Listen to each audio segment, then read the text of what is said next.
The one thing that Belgium and France have in common are the cobblestones or the pavé. France's big race, Paris-Roubaix. Belgium's big event is the Tour of Flanders, and today it's a day for the Belgians. If anything you know, this race has become more popular than ever. Hello again everybody, I'm Phil Liggett and welcome to the Ronde. It's a race of 256 kilometres. It's famous for its 15 small climbs. And one of those climbs this year might play a more significant part. The Old Quarrement, no longer one of the early climbs, now it ranks number 7. And of course the Belgians have the world champion in Johan Museeuw. Over the past 5 years I think he has been the star of this race. He's had 2 wins, 2 seconds and a third. Well, we're in a quiet square here, but outside in the city of St. Nicholas everything is happening. The riders are signing on and Paul Sherwen is there with them. Thanks, Phil. Well, just at the start line here, we're with Max Jandry, who's always been one of the great riders in the Tour of Flanders. Max, it's a nice day for the race today. How are the legs?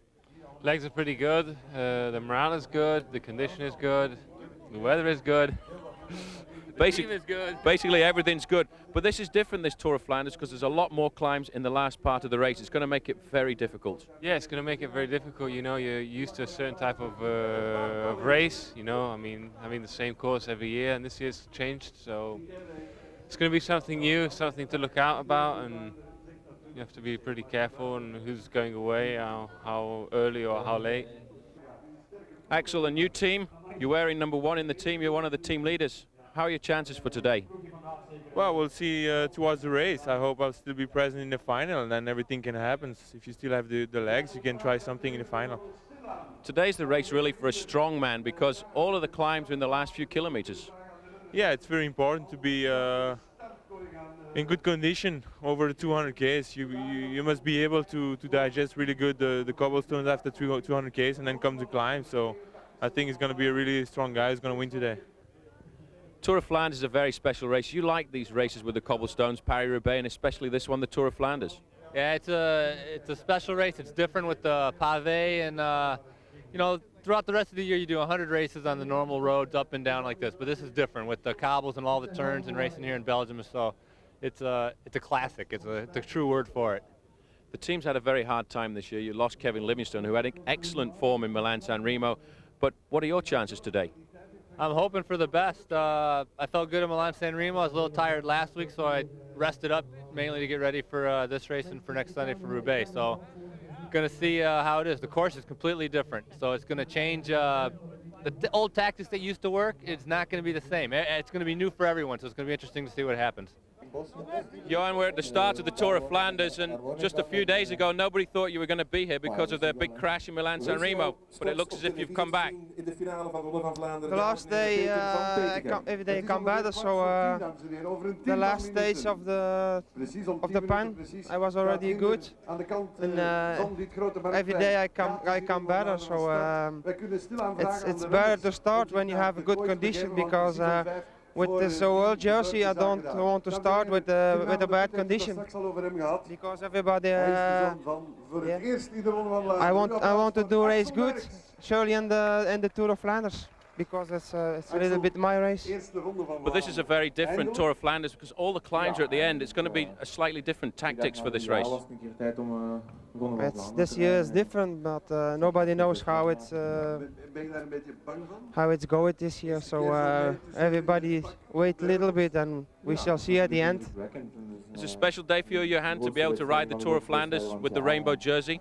It's the first time, so it's something special, yeah. Everybody look to me today. Thanks, good luck. I think they look to him every year because he's been in the top 3 for the last 4 years, Johan Museeuw. This man was 3rd last year, Franco Ballerini. The traditional signing on here in the marketplace in St. Nicholas. And here's the winner 1 year ago, Amicola Bartoli, who also rode well in Milan-San Remo with 5th place, but not quite as well as this man who's now wearing the leader's jersey of the World Cup, winner of the first World Cup race, Milan-San Remo this year, and this is Eric Zabel. He is having a tremendous season. Laurent Jalabert, the man who got blamed for causing the crash in the closing metres of Milan-San Remo when he collided with Johan Museeuw, all smiles again now. Alex Zula, the other top man on the Once team, and Alex and Laurent, they vie, it seems, for 1st place in the top world rankings at the moment. This is a Belgian rider. A lot of Belgians think could come up with a good ride today. Peter van Petegem the man who already this year has won Het Volk, but he could also be very good next week in Paris-Roubaix. And there you see the massive crowd. This is the self-proclaimed fastest man in the world, Mario Cipollini, all smiles at the start. And this is his countryman, Gabriele Colombo, now a third-year pro, winner last year of Milan-San Remo. He crashed out of the hunt this time around. Now he's here in the Tour of Flanders. All smiles too for André Schmil, winner of Paris-Roubaix in the past, and a man who always rides well in these early season classic races. In all, there are 25 teams on the start line today. This is seen as one of the classics of the year. It's the race everybody wants to win, and as you can see, it's a beautiful day in Belgium. Blue skies facing up to a very tough course indeed, and judging by the flag there, it's going to be quite a little windy one as well. Gentle roll away. Now let's have a look at the route they face. There's 15 climbs on this course of 256 kilometres. The first climb coming after 114 kilometres. Then they come thick and fast all the way down to the finish in Meerbeker.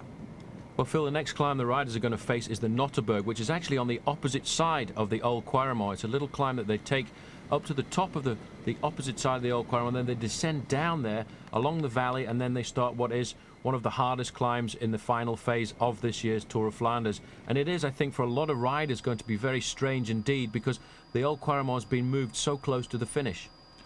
And this is climb number 7, and you can see it already. There's a split on down there. Andrea Taffi, the Italian Mapei rider, is out in front, showing a little bit of sign of early form in the Tour of Langkawi in Malaysia, where he grabbed a couple of stage wins, but he hasn't done too much since then. And Eric Zabel coming at a rush down there with all his telecom team around him.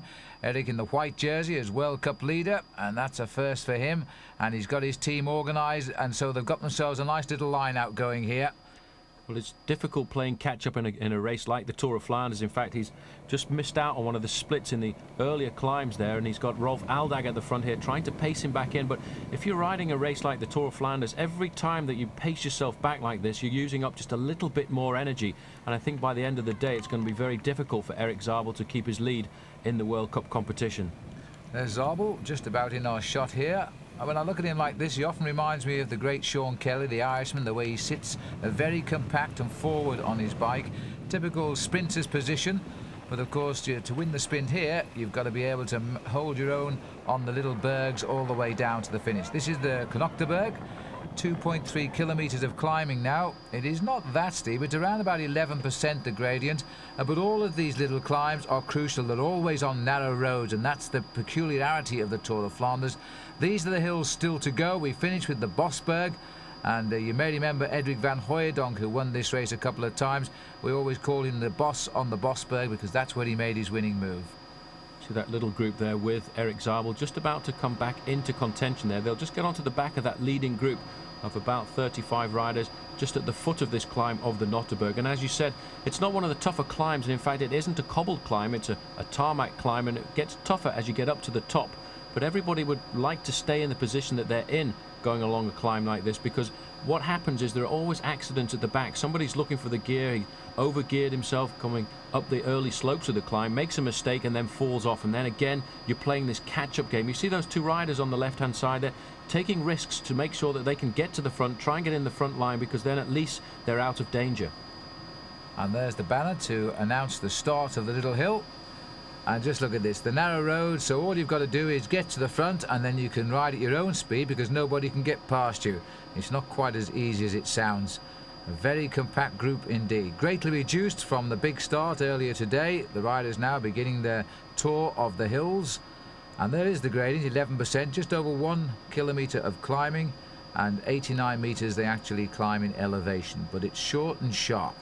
Well, I think that very fast start by these riders is going to tell in the closing stages of the Tour of Flanders. They took off about 47 kilometres an hour for the first hour. Lots of men trying to get clear, but at the end of the day, it is still basically all together going into the final phase, the crucial stage of the climbs. The rider there on the left-hand side in the orange jersey of Rabobank moving to the front. In the white jersey in the middle, in fact, I can just see Maximilian Chiandri. He's looking for a good ride. He's finished 6th in the Tour of Flanders before, so this is the kind of race that he likes. And in fact, very close to the front there in the Cofidis jersey, riding on this team for the first time, is Frankie Andreu. And that's good to see. Big Frankie's in the second row of riders nearest the camera here with that red crash helmet on. And They've won the battle to get to the front, so now they can ease back a little bit as they start the climb, because, as I say, nobody can get through, as 3 or 4 riders is all it takes to block off the whole road here. That's quite often a tactic used by some of the teams, by the way. They've got strong teams. They can block off the whole race and their teammates can get clear. Here's a little view towards the end of the race here.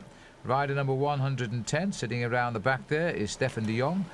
Young professional. I saw him win a stage of the Commonwealth Bank Cycle Classic in Terrigal a couple of years ago. He's turned pro now, riding for the TVM squad and in the warmth of the peloton. Well, he's a Dutchman and he knows these narrow roads as well as almost anybody else. 128 there was Arvis Pisiks from the Rabobank team.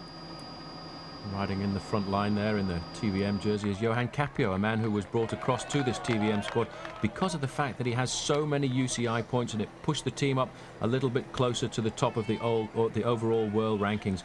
This is what it's like at the back. It is very difficult indeed, because even though the roads are very narrow, once you get to the steep part, you can see, in fact, the man at the back here is really suffering quite a bit. This is Zbigniew Spruk, the Polish rider on the Mapei team, and they won't be too happy with him because they will want a full squad when it comes down to the end, because I feel Johan Museeuw, although he was a little bit quiet at the start, he would really love to win this race for the 3rd time, wearing the World Champions jersey on his shoulders.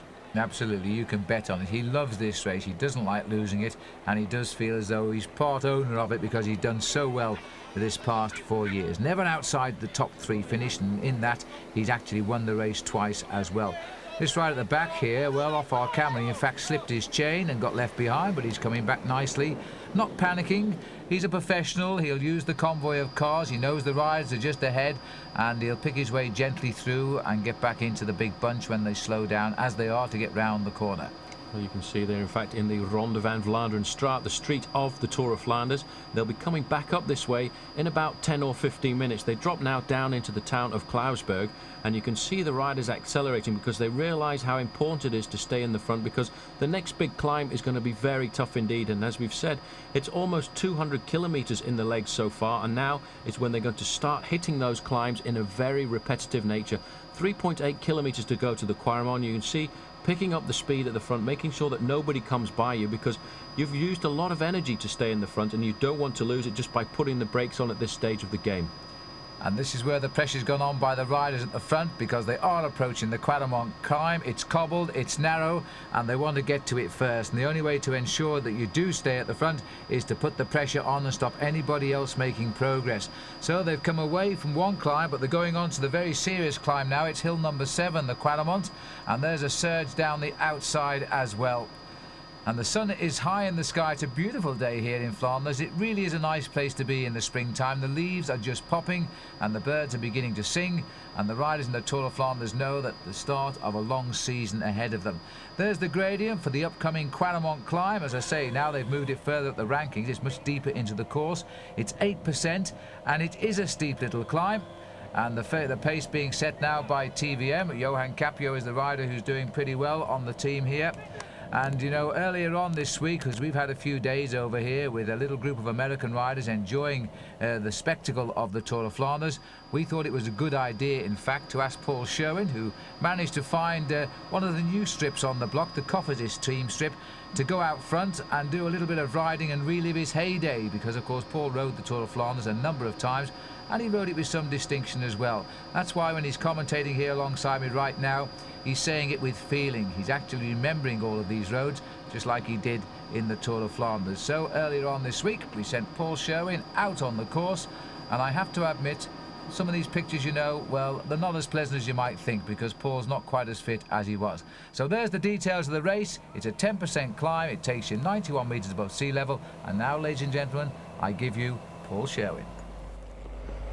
Well, the old Camerman is still one of the most strategic points of the race here, the Tour of Flanders. And the reason being is because this year it's after 195 kilometres, just 60 kilometres to go. So if you have an accident or a problem here, you've got no chance of coming back into the race. But it's always been a strategic point, because at this point here, the riders have to be very close to the front of the peloton. You can actually just see how wide the road is.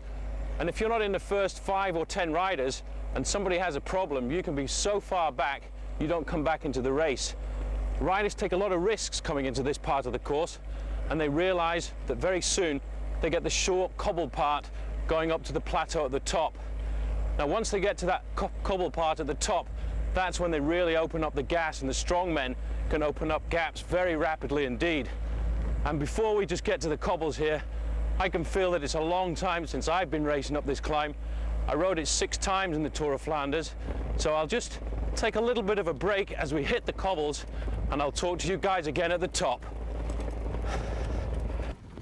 Well, he may not sound too good, but he certainly looks quite good on the climbs. Now all we've got to do is sit down for a half hour and wait for him to come up into our view. Here he comes. I'd like to say give him a round of applause because he looks pretty good at this point. Paul Sherwen, of course, had a great career, lasted some 10 years. Now let's go back to him. You know what, Phil? Sometimes I've got to question my own intelligence. Well, I wouldn't do that, Paul. At least you had the intelligence to become a television commentator. That way you can sit in a comfortable seat and watch the riders make the serious effort on these climbs. But what a great deal of enjoyment the riders do give us. Well, Paul, as you can see by his vibration, he's right in the centre of the cobblestones now. So, again, back to him. It's not bad riding the cobbles today, but when the Tour of Flanders comes across here and there's 500,000 people watching, I wouldn't want to make a fool of myself like I am doing this day. Well, there's probably that many people watching right now. It's just you can't see them, Paul. Anyway, off to Paul's right there is a lovely little cafe. If you come up here, enjoy yourself and watch the race go by. Now, Paul's over the hill. I don't mean that literally. Let's go back to him. This is the part that I always thought was the hardest part of the old Quaremont. In fact, once you've come up that little steep climb, it only lasts about 20 or 30 seconds.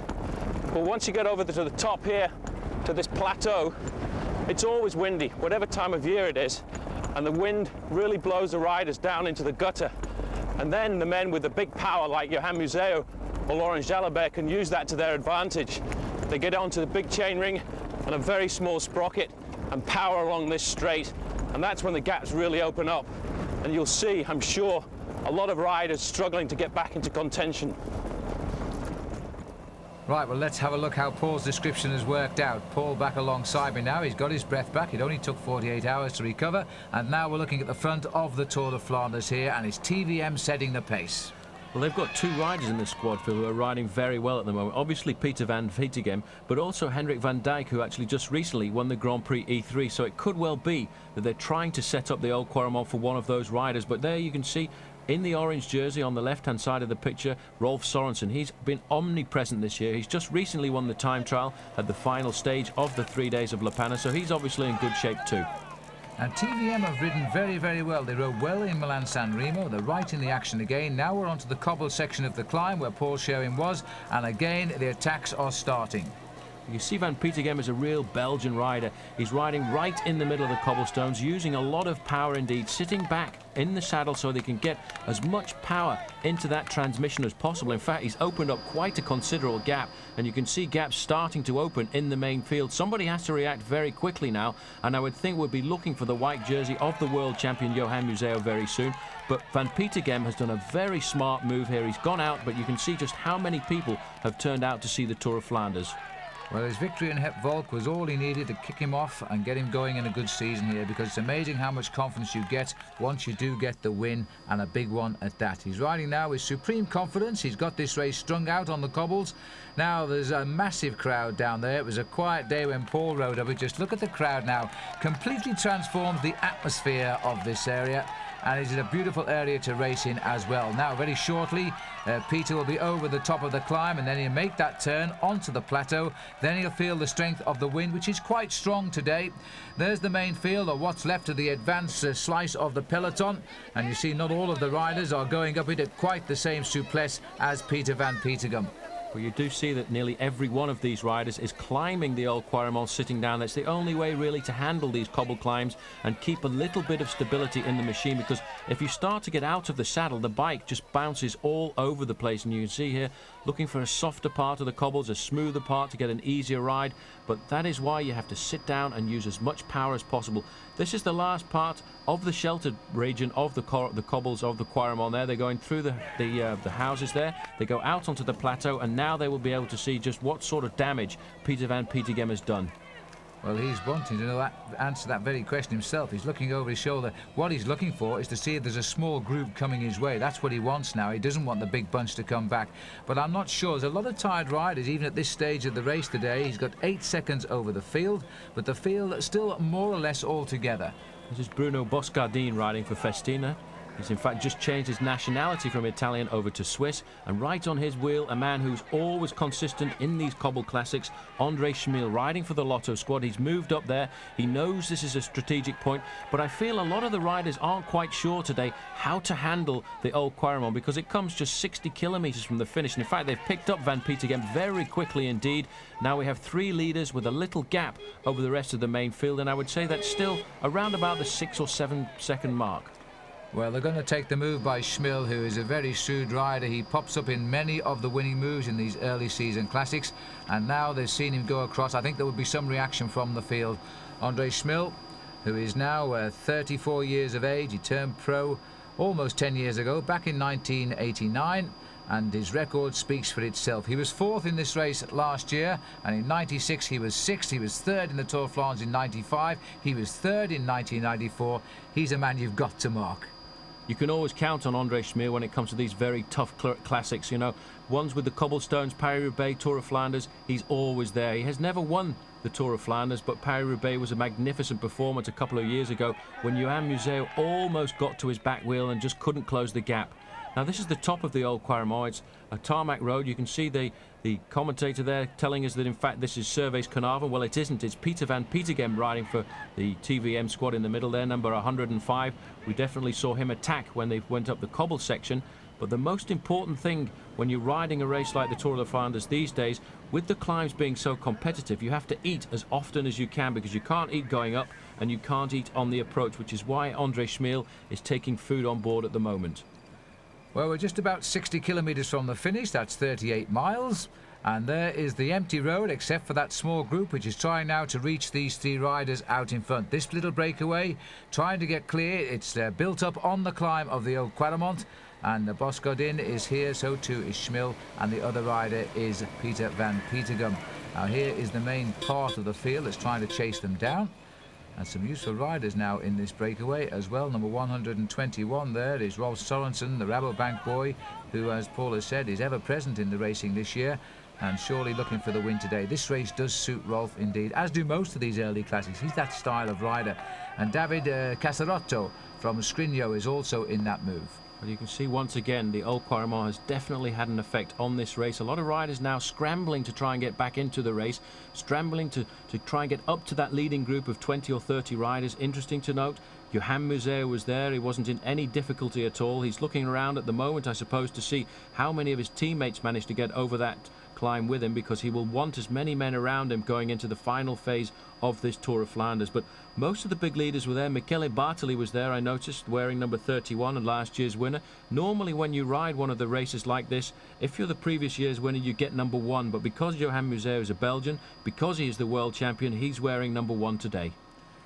And he's got himself into a move. There's 19 riders come together here in the lead, and Johan Museeuw won't like the size of that breakaway.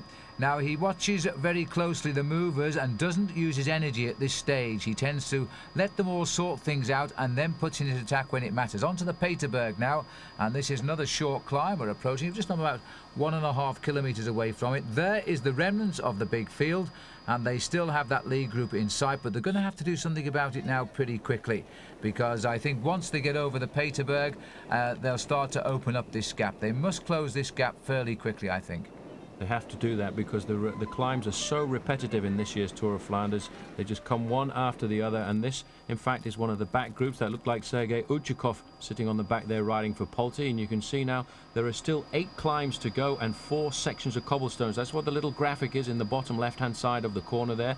But Johan Museeuw is in a good position. So too is Laurent Jalabert, because he's in this group as well in the yellow jersey. So definitely all of the heads of state for the moment riding in this leading group of 20 or so riders now, because it's swelling all the time. But this is definitely the typical part of the Tour of Flanders, these very narrow little roads around the Flemish farms leading up to the small narrow climbs, mostly cobbles, which is what makes this race so special and so different from Paris-Roubaix. Museeuw in 4th place of this little group by the moment. And the riders are not overdoing it. They're not actually racing flat out, are they? They're just looking after themselves. Jalabert settled in, and a little tap on the left thigh of Jalabert by the world champion to say, I'm just coming by, and he's gone through. Museo will be feeling very content with the way things are going right now, because this breakaway is thinning out the rest of the field. But as I speak, we've got a little group coming onto the tail, and I'm not sure if the camera could pull back. Oh no, it's just the breakaway, so there's still about 19 riders here, and they've hit the cobblestone of the Peterberg. And now, what are they going to do here as they start to put in big efforts? This is a steep one, as you can see, 20% near the summit here. A good casting off board indeed. And then we've also got this 400 metres of cobblestones as well. This is a tough climb that was actually put in to replace the old Koppenberg, which used to be at this part of the race a few years ago. The Koppenberg was then decided it was much too steep because many of the riders actually had to walk up. This is Stefan Wesserman at the front, so we can only presume that Erik Zabel is in this leading group because he is trying to keep the speed high for his man, who is the overall leader of the World Cup at the moment. But Boscardin, I've rarely seen him ride so well. There's Ekimov riding for the US Postal Service, so he's done a good ride to get there. There's Jalabert in the yellow jersey. Last year's winner coming through, Michele Bartoli. So really, all of the heads of state, that looks very much like Frédéric Moncassin going through there wearing number 91. And that on the back there, I think, was one of the Plancart clan, and that'll be Joe Plancart. Well, there's the GAN rider, so they've got their top there. I'm not sure whether we call Moncassin a sprinter or a stayer, really, because he can do both pretty well. He's an aggressive rider, but he can pack a great punch at the finish. And still we've got Boscardin at the front here. And this is a very, very interesting group of riders now, and I'm sure the Museo and Jalabert are assessing their strengths all of the time. Jalabert comes through, just looks over his shoulder, and you'll see, in fact, Weissermann, Stefan Weissermann from the Telecom team, another young German rider who had a very, very good amateur career, now beginning to settle in as a professional. It looks like it's turning into a tandem there, Phil, because wherever Johan Museo goes, you will see Laurent Jalabert. Wherever Laurent Jalabert is, you'll see the Belgian world champion. They really are marking each other today, and at the front now, I think what is happening, in fact, is that's the shape of André Schmiel trying to force himself clear. It really is going to be a strange race, because as we look a little bit further back here, you can see this is Bart Lezen of the Mapei squad. He's done his work for the day for Johan Museo, so that group behind really struggling, and you can see the race and the hammer really down at the front. Now there's a move coming through by Laurent Jalabert. Now that's surprising, because there's still almost 55 kilometers to go. Jalabert, I think he's got Boscardin with him on his back wheel. The two of them trying to go clear, but there's still plenty of fight left in that lead group. I think we're watching here the first stages of the establishment setting up a breakaway here. And rider number 43, well, that indeed is Bruno Boscardin. By the way, you heard Paul say that he changed his nationality. Well, the reason he did that, changing over from Italian to Swiss, was because he wanted to ride the World Championships, and he wasn't getting much luck being selected for the Italian World Championship team. There's Museo, that white jersey of a world champion. Well, he's giving it a great outing today. He's showing it in front of his home crowd, and he would love, he doesn't make a big deal about it, but he would love to win the Tour of Flanders in the rainbow jersey. Strange Tour of Flanders it is as well, Phil, because not only are all the climbs concentrated in the final 60 or 70 kilometres, but also it's a beautiful day. Normally the Tour of Flanders is held in rain and wind. There are hardly any riders left at this stage of the game, and today it's very dry conditions, only a slight breeze pushing the riders across from the left-hand side to the right-hand side of the road. So it's going to be interesting to see what sort of tactics start to be adopted towards the end there. Interesting to see, though, that Joe Plancart has moved into this group, because he's a great rider. In fact, his brother Eddie Plancart, his uncle Eddie Plancart, just recently said that he has got a lot of talent, but he doesn't yet have the confidence to put in the good performances. Well, he's got 7 little climbs left in which to get himself up to the front and show his uncle that he can ride and win the big races. Henk Vogel's tacked onto the back of this group, and Henk now beginning to show signs of the class we know he has this year. He's come across to the GAN team, and he seems to be settling in. His season ruined a bit last year with crashes, and he didn't get on too well with Jan Raas, and I think he's going to be a lot happier now on the French GAN team, which is managed by Roger Leger, and of course the team of the British rider Chris Boardman. not to forget, in fact, there are 3 Aussies on that team as well this year. Scott Sunderland came across from Lotto, and he'll be joining Stuart O'Grady, who is on. In fact, it looks that is Moncassin looking now to see if he has any teammates in this group at the moment, dropping back to have a quick word with Henk Vogels. Vogels a little bit disillusioned, I think, last year with the way that he was treated after that accident that he had by Jan Raas and the rest of the Rabobank team. So I think this year he's really got something to prove. He wants to get out there and show that he is a rider with a lot of class, and he certainly is to be in a group like this at this stage of the game in a race like the Tour of Flanders. A man I think Vogels will see a lot of in the future. I saw him race early this year, in January, in fact, in Perth, and he rode extremely well in a series of criterium races there. Then he had to come over to the chill air of Europe and prepare for, amongst other races, of course, the Tour of Flanders. Courtequier now is 2.3 kilometres away, and this group is getting slightly bigger. This is Ballerini, our man of the classics, getting himself in on the action again, and the Scrigno rider is David Casarotto, number 163. But interesting to note, Phil, there, number 61, the man that we thought may well have ended his career this year in Tirreno Adriatico when he had to pull out. Maurizio Fondriest has had such a lot of difficulties with his back. He actually had a helicopter fly in a chiropractor to put him back into a straight line, and it seems for the moment as if his back is holding up, because to be where he is, he's obviously in great condition. Ballerini, what a great man. He's always there when it comes to these tough races. And also Maximilien Chiandri was slipping into that group too. What's happening at the moment is every time they go up the climbs, the leading group are putting a lot of pressure on, and then these riders are getting dropped off the back. Then the ones who are courageous enough fight their way back up to the leading group again, and we get the same sifting out process happening every time we hit these climbs. Just inside 52 kilometres to go, this little breakaway trying to establish itself, but it's finding a great show of resistance from the back group.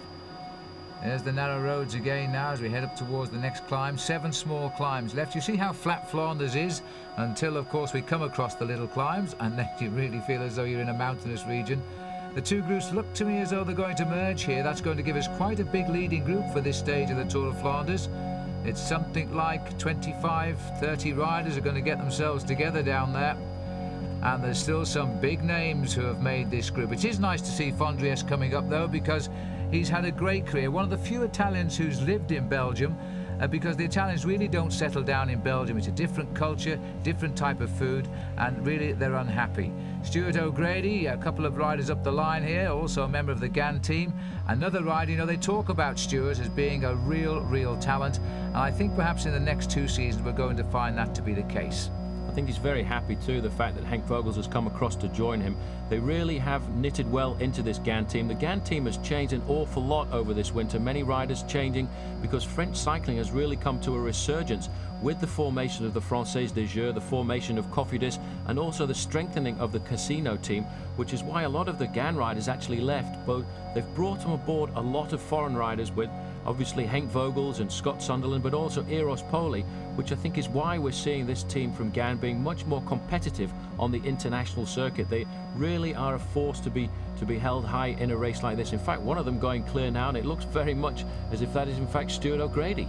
I think it is, and O'Grady looks over his shoulder and finds that in fact it's not going to be for him just yet, as we've got an attack by one of the Asics riders here who's got up to this breakaway. It's Chiappucci. Is it? It's unbelievable. I really wasn't expected to see him at all. I thought it was the round shoulders of Chiappucci, but he must have come up in that second little raiding party that's just joined onto this group, and he's gone straight to the front.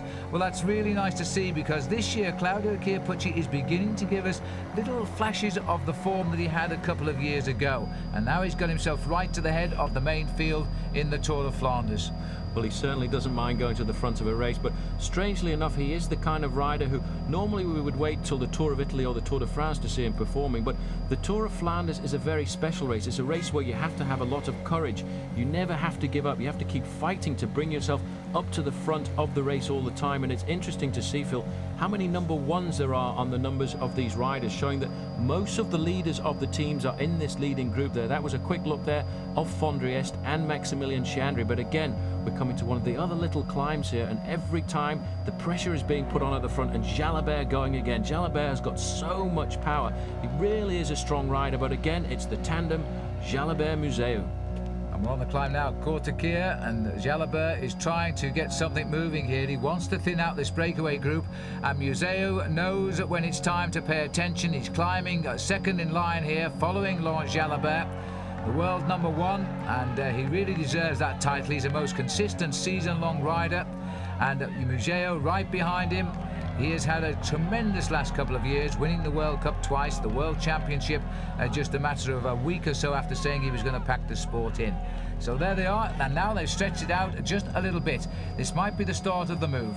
Well, one man trying to get across there was last year's winner, Michele Bartoli. He can see the danger. He knows just how strong these men are.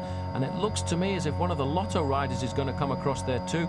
And if it is one of them, it's probably going to be Joe Plancart, because Andre Chamil is just so much lower and more compact on the bike. I would agree. This is a bit too big. And it is, in fact, Joe Plancart who's joined them. So there's 4 riders out in front. And they've got themselves a nice little gap here. 2 Belgian riders, 1 Italian and a Frenchman. And the world #1 is there, and the world champion is there as well, and last year's winner of this very event. So Joe might feel a little bit claustrophobic out there at the moment, Paul.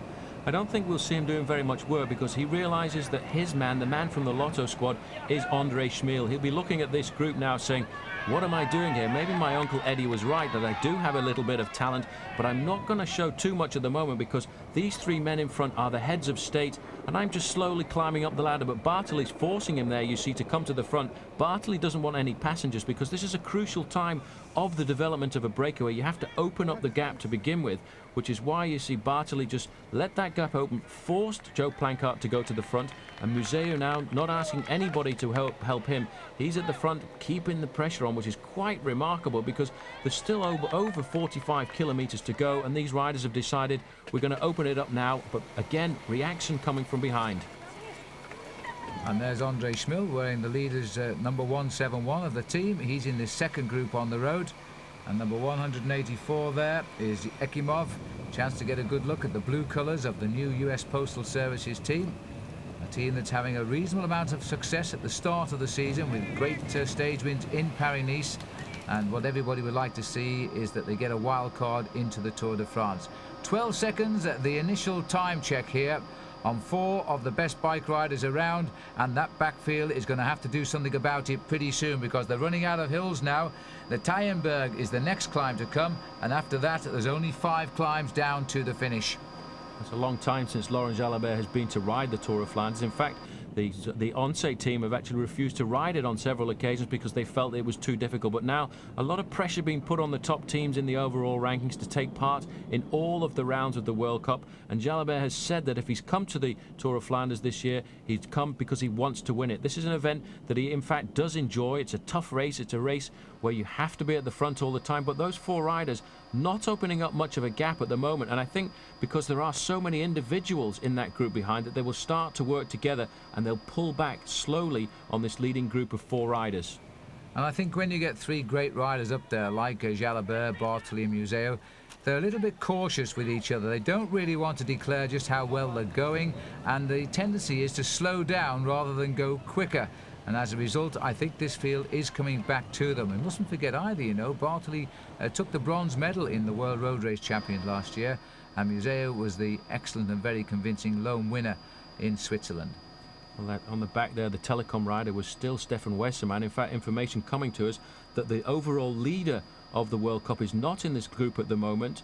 The man who won the first round in Milan-San Remo, Erik Zabel, he's had a hard time. He keeps slipping off the back in this group. The telecom team were doing a great job early on, bringing him back all the time, but you can only come back so many times. At the end of the day, you just end up losing all of that nervous energy which you need to just keep attacking and fighting your way back to the front. The 4 leaders still working, but as you say, Phil, they don't seem to be completely dedicated to the success of this breakaway at the moment.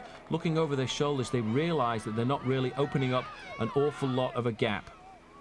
No, and I think Zabel's probably feeling the pressure of being the World Cup leader at the moment. He has tremendous form, and certainly he's got himself something like 7 wins already this season. Joe Plancart there knows this is the Tayenberg, and he's decided he wants to be the first one onto the pavement.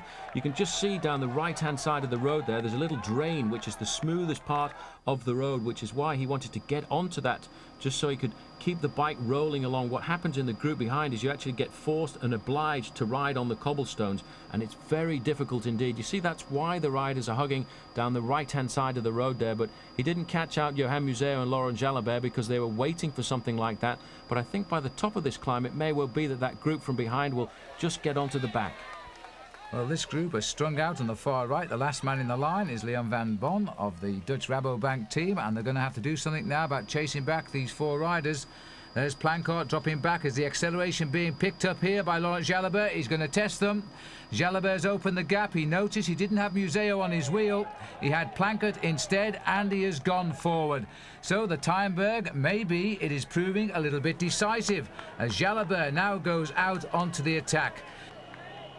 Well, you know, almost 10 years ago, the Tour of Flanders took out of the race route one of the most famous climbs. It was called the Koppenberg, and I suppose they took it out, A, because it was too narrow, the vehicles and the riders did tend to get tangled up, and it did, I suppose, in the end, affect the race in an adverse fashion. Well, we thought you might like to see a little bit of the chaos it reigned when that part of the race was intact, and Paul Sherwen was out there as well. But although the Quaremont is still a very strategic climb, one of the most legendary and dramatic was obviously the Koppenberg. It was here that the men like Eddy Merckx and Roger de Vlaming laid the foundations for their great victories. But in the evolution of cycling, the modernness that came into it, it was deemed to be a lottery from the past, because only the top 10 or 15 riders could actually get across it.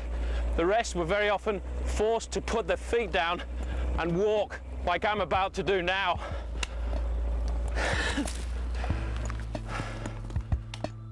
Well, I'm not going to laugh, Paul, because I know just how hard it is. Let's have a look now at the race in 1984, the year Johan Lammerts won and spoilt Sean Kelly's dream of ever winning this event. Phil Anderson was on the attack here, as the riders now were in absolute chaos on the climb. Paul, you've done this yourself. Well, one of the big problems that happened on the Koppenberg was it actually became a team tactic to send one man out there to fall off and lie across the road and give 5 or 10 riders the chance to ride away and open up an easy gap. Well, I suppose that was one good reason, of course, to take it out of the itinerary. Riders continuing to shoulder their bikes and walk up the hill. And in fact, with the arrival of plastic shoes, of course, it made it almost impossible. In fact, many riders actually cut out and stuck on pieces of leather to give themselves some grip on the climb. Only the leaders really got to see this climb, which was extremely steep. That's Sean Kelly on the right, and the photographer wasn't ready. What a surprise. You see the riders can't stay upright at all here. Marc Sergeant, who was always a great rider in the Tour of Flanders, always grateful for a push here, as the man in yellow, a little bit out of control. Step this way, sir. And the riders themselves continue. That's Henny Kuiper, the winner in 1981, shouldering his bike and deciding to walk up Sir Daisy. And that's not like Henny, he's normally a great gentleman. Anyway, struggle on they do, and you can see probably now why they did have to take this climb out of the itinerary of the Tour of Flanders. But it was a great place for the spectators. And there's Paul Sherwen, he always rode it this way, and with him is Laurent Fignon, the winner of the Tour de France in 1983 and 1984. So that's the story, a brief story of the Koppenberg. It was also where Jesper Skibbery member was knocked off his bike by the race referee and his bike was run over by the car. Now we're looking at Rolf Sørensen, 45 kilometres to go, and Sørensen is trying to catch the leader, and Jalabert now seems to be clear on his own.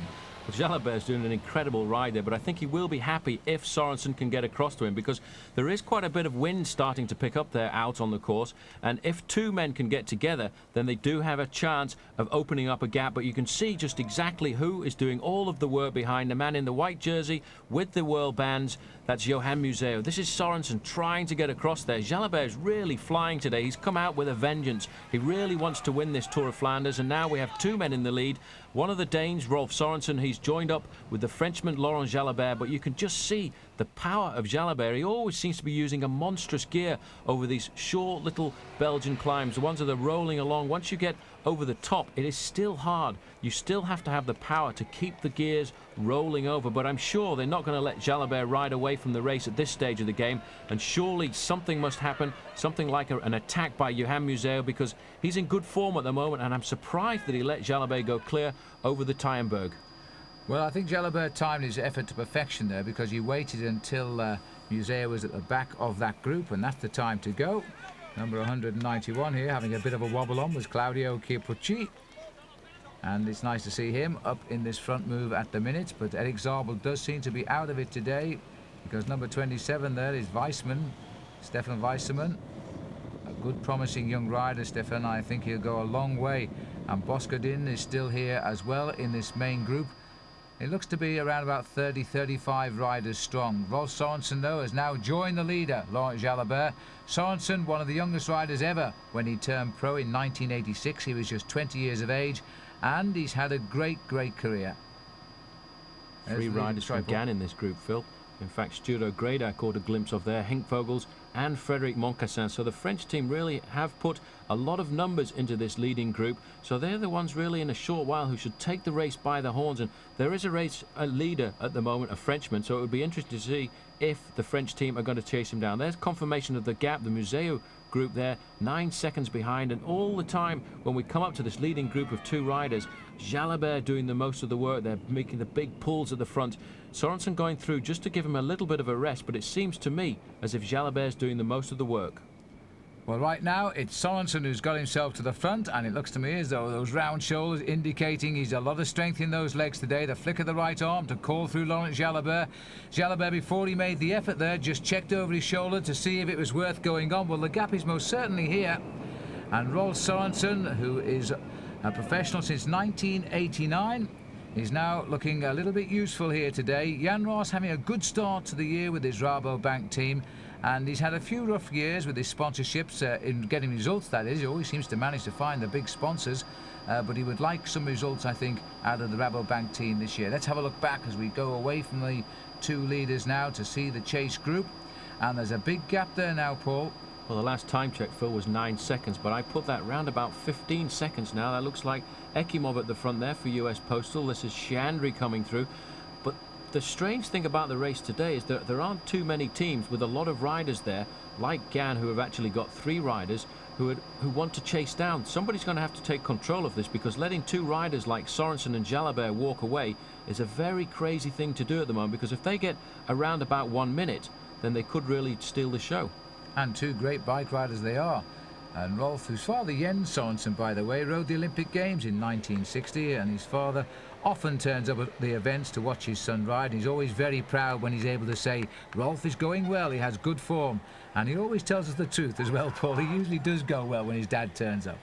Well, Sorensen is a very consistent performer. In fact, he's had 2 victories so far this year. He won the prologue of Tirreno Adriatico. This is Shandry on the right-hand side here. He's going to have a go at trying to jump across too, but the main field all over there's Keir Pucci. He's going to have another go. He's not worried about the fact that the Tour of Flanders is a long way from the finish. A little bit too slow for Claudio today, so he's going to try and go clear. There again, he was covered by André Schmil. This is the composition of the second group there. Now you can see there are a lot of very good riders in this group. Ballerini there for Museo, Wesserman, Bartoli, Boskardin, and this young man Casarato, who I haven't seen an awful lot of, but he did start to ride very well last year. A young professional, but a man who may well cause some surprises later on.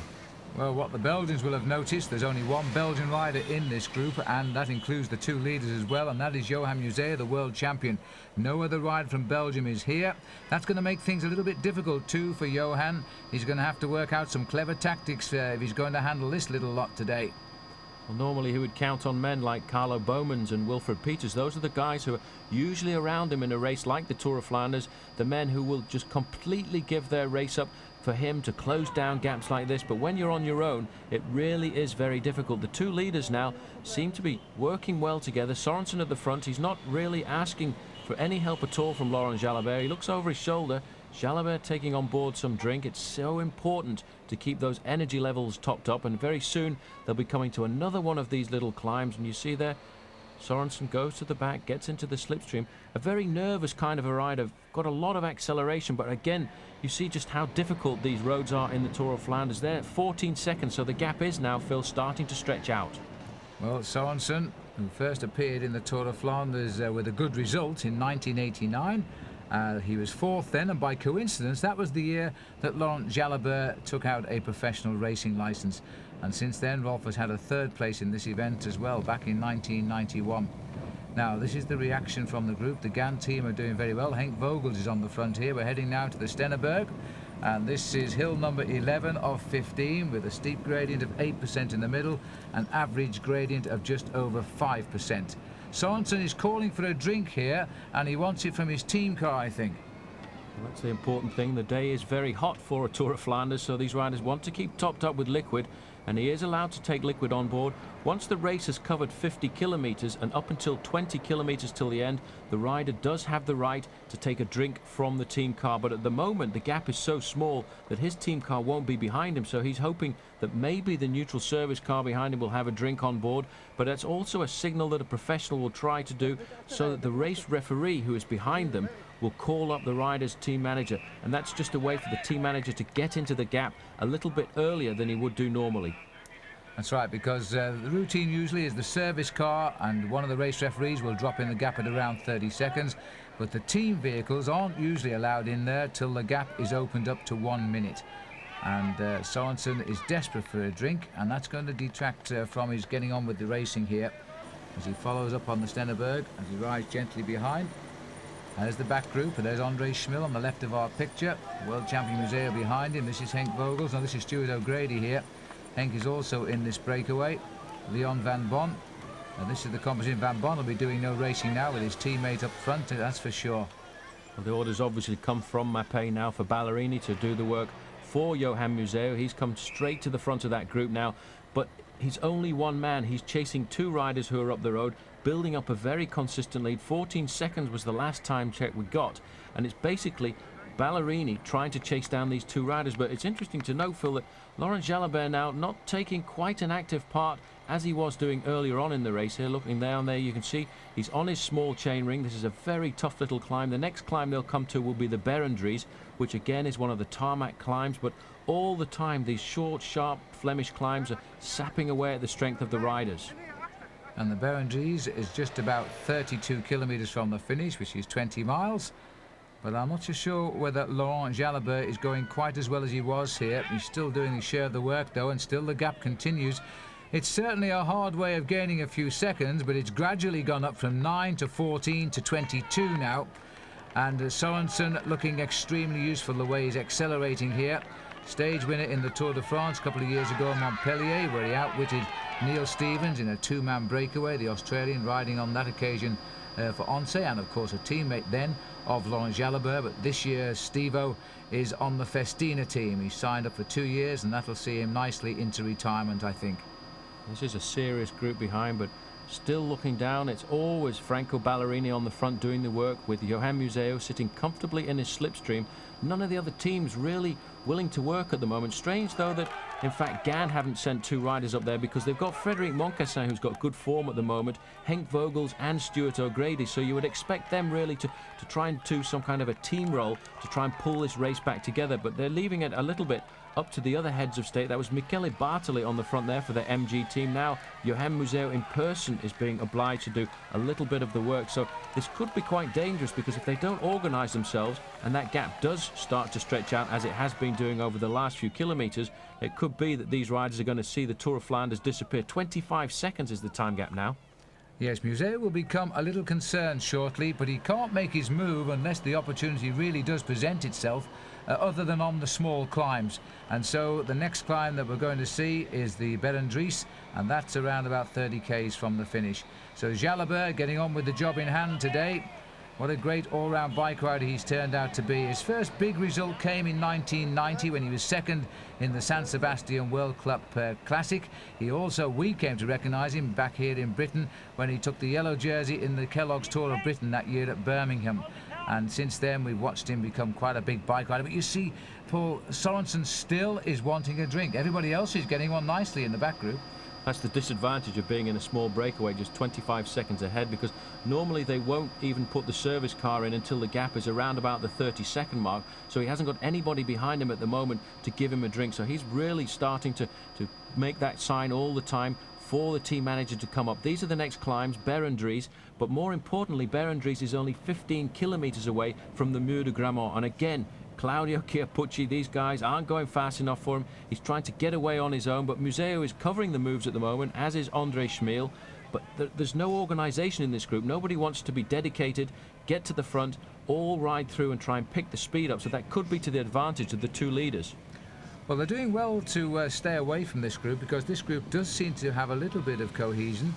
Museo goes through. Now Leon Van Bon is in the line to try and just break it up. He's not racing through at all, but it's better to go through and hold the pace down than to sit behind second or third wheel and earn the wrath of all of the other riders in the group. Schmill looking over his shoulder. Museo looks over his shoulder. They want somebody else to come and give it a go now. Vogels and O'Grady on the far side of the road. And that's Andre Schmill on the left of the road here. Well, having just said they had cohesion, I'm not so sure they have now. They seem to have lost the edge again. Well, there's definitely no organisation in this group, and really the best way to do that would be for the two riders to come to the front. Schmill with his hand in the air here. It could be that he's just looking for a drink from his team car, an indication to the team car that he wants some sort of assistance. Johan Museo looking for some sort of assistance too. He's at the back of the main field here. He's looking for his team car. He wants to know what's going on behind. You see there, we've got 38 kilometres to go to the finish, 217 kilometres covered, but all the time these riders speeding up and slowing down, and that is going to play into the hands of the two leaders. Rolf Sorensen here in the orange jersey of Rabobank, and at last Manolo Sainz has got up there to give up some drinks. He's giving something up to Jalabert. He's taking on board a drink there, and probably a little bit of a glucose drink too. But I thought that was a look of disappointment on Sorensen's face when he looked round and saw the wrong team car had arrived. I think Rolf is still wanting a drink as he calls through Jalabert, who's loading up now for the final, what would it be, 35-40 minutes of racing if they survive it to the finish. And Sorensen won't want to be with Jalabert at the finish because he would probably lose the sprint. So he's going to have to plan how he's going to get rid of Laurent Jalabert if indeed he wants to give Denmark a victory in the Tour of Flanders. Well, Johan Museo certainly got no friends in that back group there. Keeps looking around to see where Franco Ballerini was. Andre Schmill was at the back, probably asking for some information from his team manager as well, Jean-Luc Van den Broeke. These two riders now on the hardest part of the course. It's very open here. You can always build up a good lead on the short, narrow roads of the Belgian Flanders because you can get around those corners a lot better than some of the big groups can. And you can see now these two riders have really taken the race by the horns. I was surprised at how many times Laurent Jalabert actually went to the front and attacked on these climbs. He attacked from an awful long way out. But in fact, Phil, I think the time check we were given was 35 seconds, but this group now seems to be pegging them back just a little bit. I think you're right. 2, 4, 6, 8, 10, 12, about 15 riders in this group, and it's becoming a very select group indeed. This is the long main road approach now as we go on to the next big climb of the day. Good highway here, but the sad thing is, of course, for the two leaders, they are now clearly visible to that chasing group who will want to organise themselves and try and close down this gap before they go back into the narrow roads. And of course the Mer de Grammont, which is an absolute brute and is often the favourite hunting ground of Johan Museo. If they get back together, I would expect it will be there where Museo will try to attack.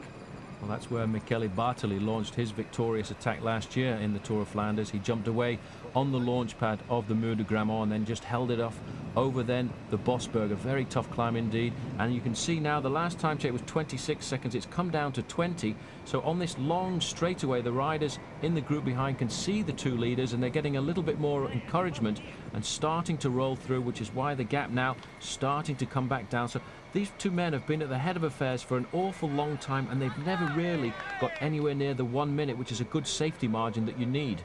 Rolf checking exactly where he is here. He knows this course pretty well, although they chop and change it occasionally, a few minor road differences. But he knows where he is. The Berendries, 5 kilometres to go to the next climb. And then he knows he's not too far from the finish. Once you're at the top of the Berendries, you're just on 30 kilometres from the flag. But the fact that they are not going very far away from that main field leads me to think there could be an awful lot of energy being wasted out here right now.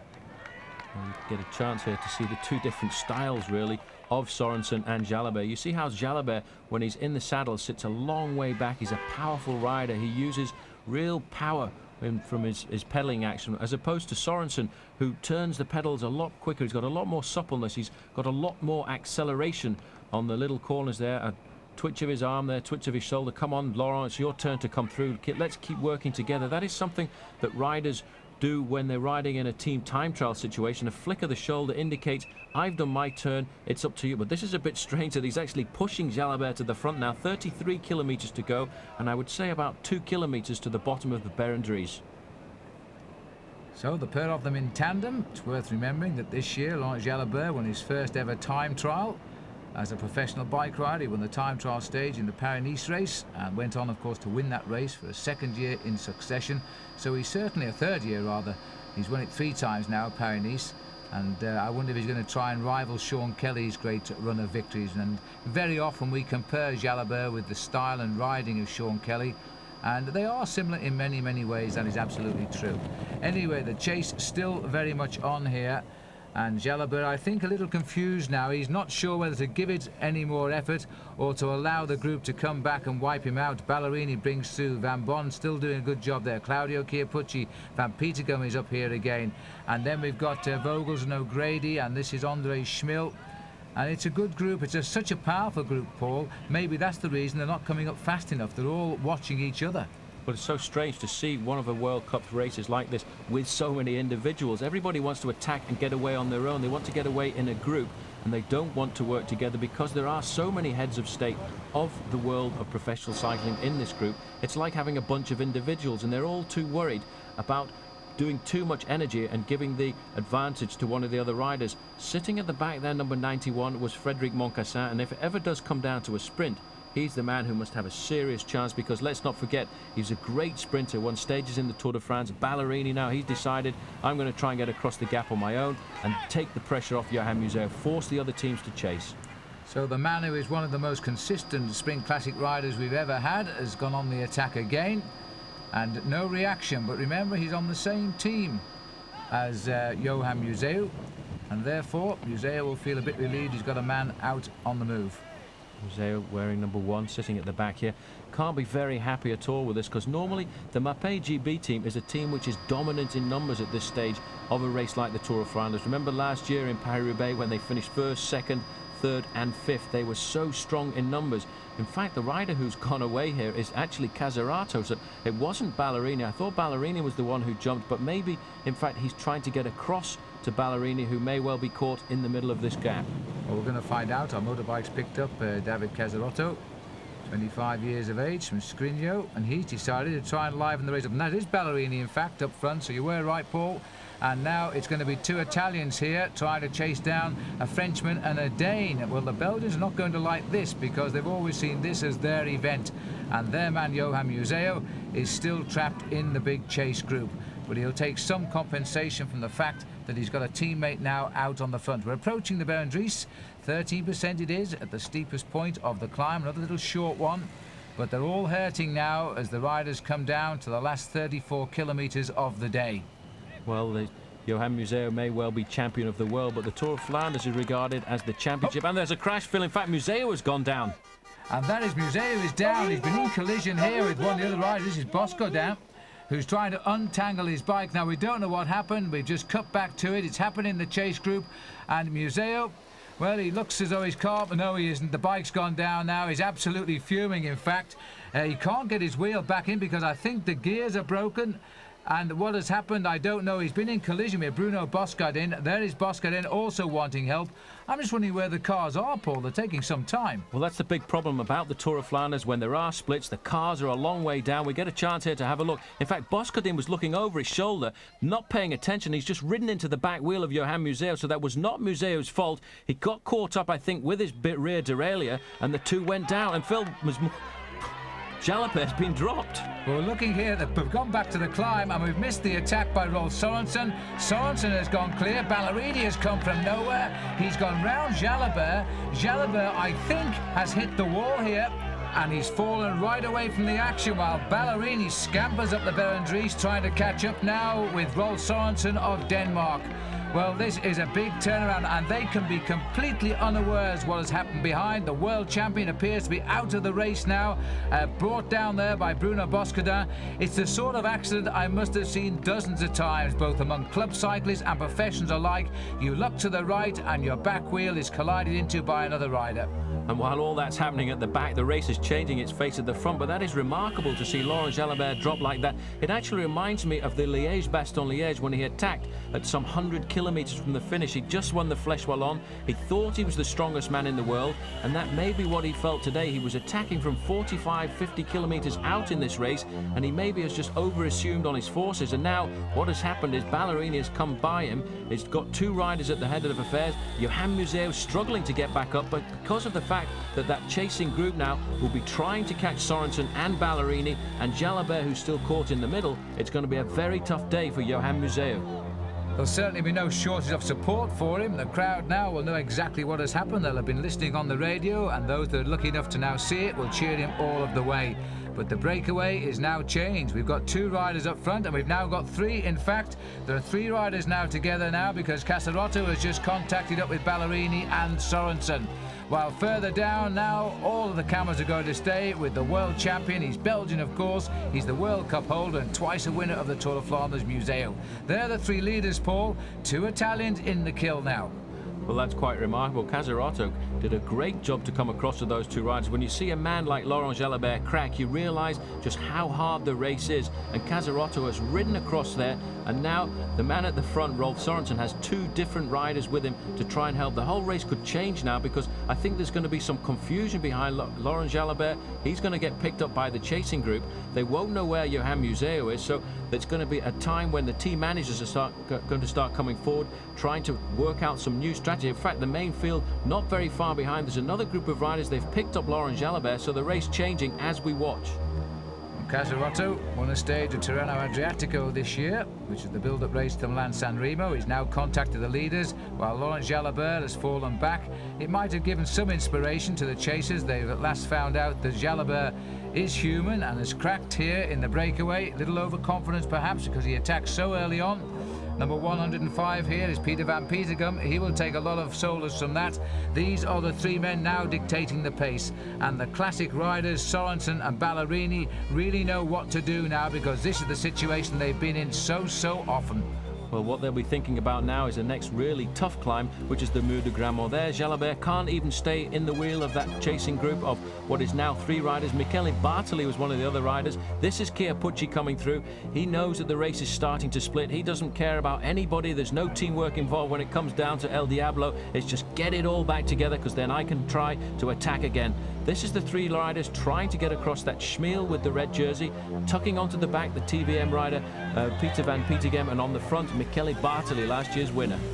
And Bartoli now beginning to put up a good defence of his title won last year as well. There's the lineup Paul's just mentioned, and here comes El Diablo as well. Claudio Chiappucci is ripping across the gap.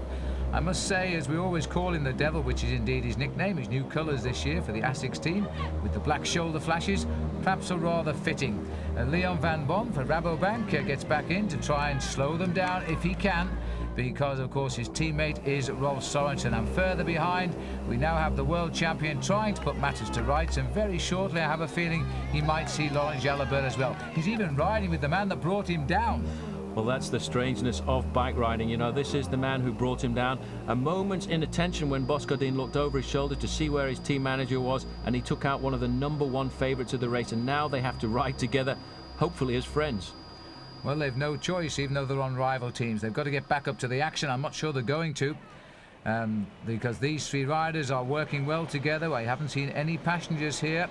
There is Ballerini now at the head of affairs. He first came to get results in the classic races when he was 5th in the Amstel Gold Race and 3rd in Ghent-Wevelgem back in 1990, and then he went on to win the end of season classics Paris-Brussels and the Autumn Grand Prix, and he finished 4th that year in the World Cup. And after that he's always been a great finisher in the classic events.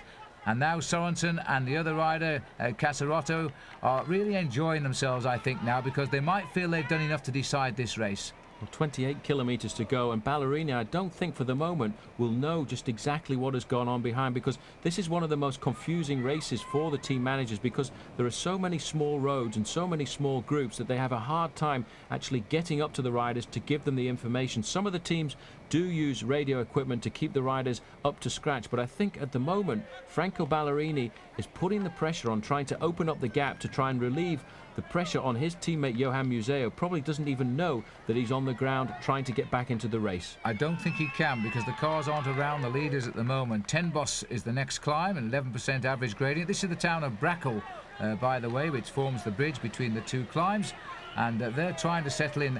They're probably lucky we are in a town, because they're out of sight of the chase group at the minute. Now, having said that, here's Peter van Petegem, who's now, is he off the front? Because we're not too sure where he is. Yes, he is. He's just gone away from that lead group. And so Peter van Petegem trying now to reach the leaders. They're still only a few seconds ahead, because they also are passing through the town here. Well, Van Petegem is a man who you can see on the right-hand side just how he's risen up in the world rankings. In 1992, he was 719th. But with all the consistent performances he's put on over the last few years, he really has climbed up the standings. He's been coached ever since he was the Belgian national champion by Ferdy van den Hout. And van den Hout, I think, will be very happy today to see the way Peter van Petegem is riding. Himself a top-class rider, winner of Ghent-Wevelgem many years ago. And he realises this is the area where he's used to training. He knows just exactly where to put the efforts in. That's the advantage that the Belgians have in a race like this. And in fact, he's almost got across to those three leaders. Well, this is a fine piece of solo riding by Peter van Petegem, inspired by his victory this year in Het Volk, and now heading up to climb number 13 of 15 climbs today. But still two brutes to come after this, the Muur itself and the Bosberg as well. But he's going to contact the leaders very shortly. We're going to have 4 men up front, and Belgium have put a player in the first frame of the race. Massive crowd enjoying the Tour of Flanders. Over the last couple of years, this race has become more popular than ever. But Phil, did you see how Van Petegem went around that corner? He knew just how much of a risk he had to take there. He used the motorbike, he used the outside of the curb, every last little bit. He didn't even touch his brakes. He just wanted to get onto the back of that leading group of 3 riders so he could get into their slipstream, so he can recover a little bit for the next kilometre or so, because now we're on a section in between 2 climbs. It's about 10 kilometres from the last climb there, 10 Bos, to the Muur de Grammont. It's big open road. That's why you have to be on the wheel. You have to be in a group, because otherwise, if you're not, you just can't close the gap, which is why Van Petegem just closed it at the right moment. But look at this. This is such a shame to see the man who has been riding so magnificently with the World Champions jersey on his shoulder taken out by an accident like that happened to him before. And Museeuw now, I think he may well abandon and not ride to the finish.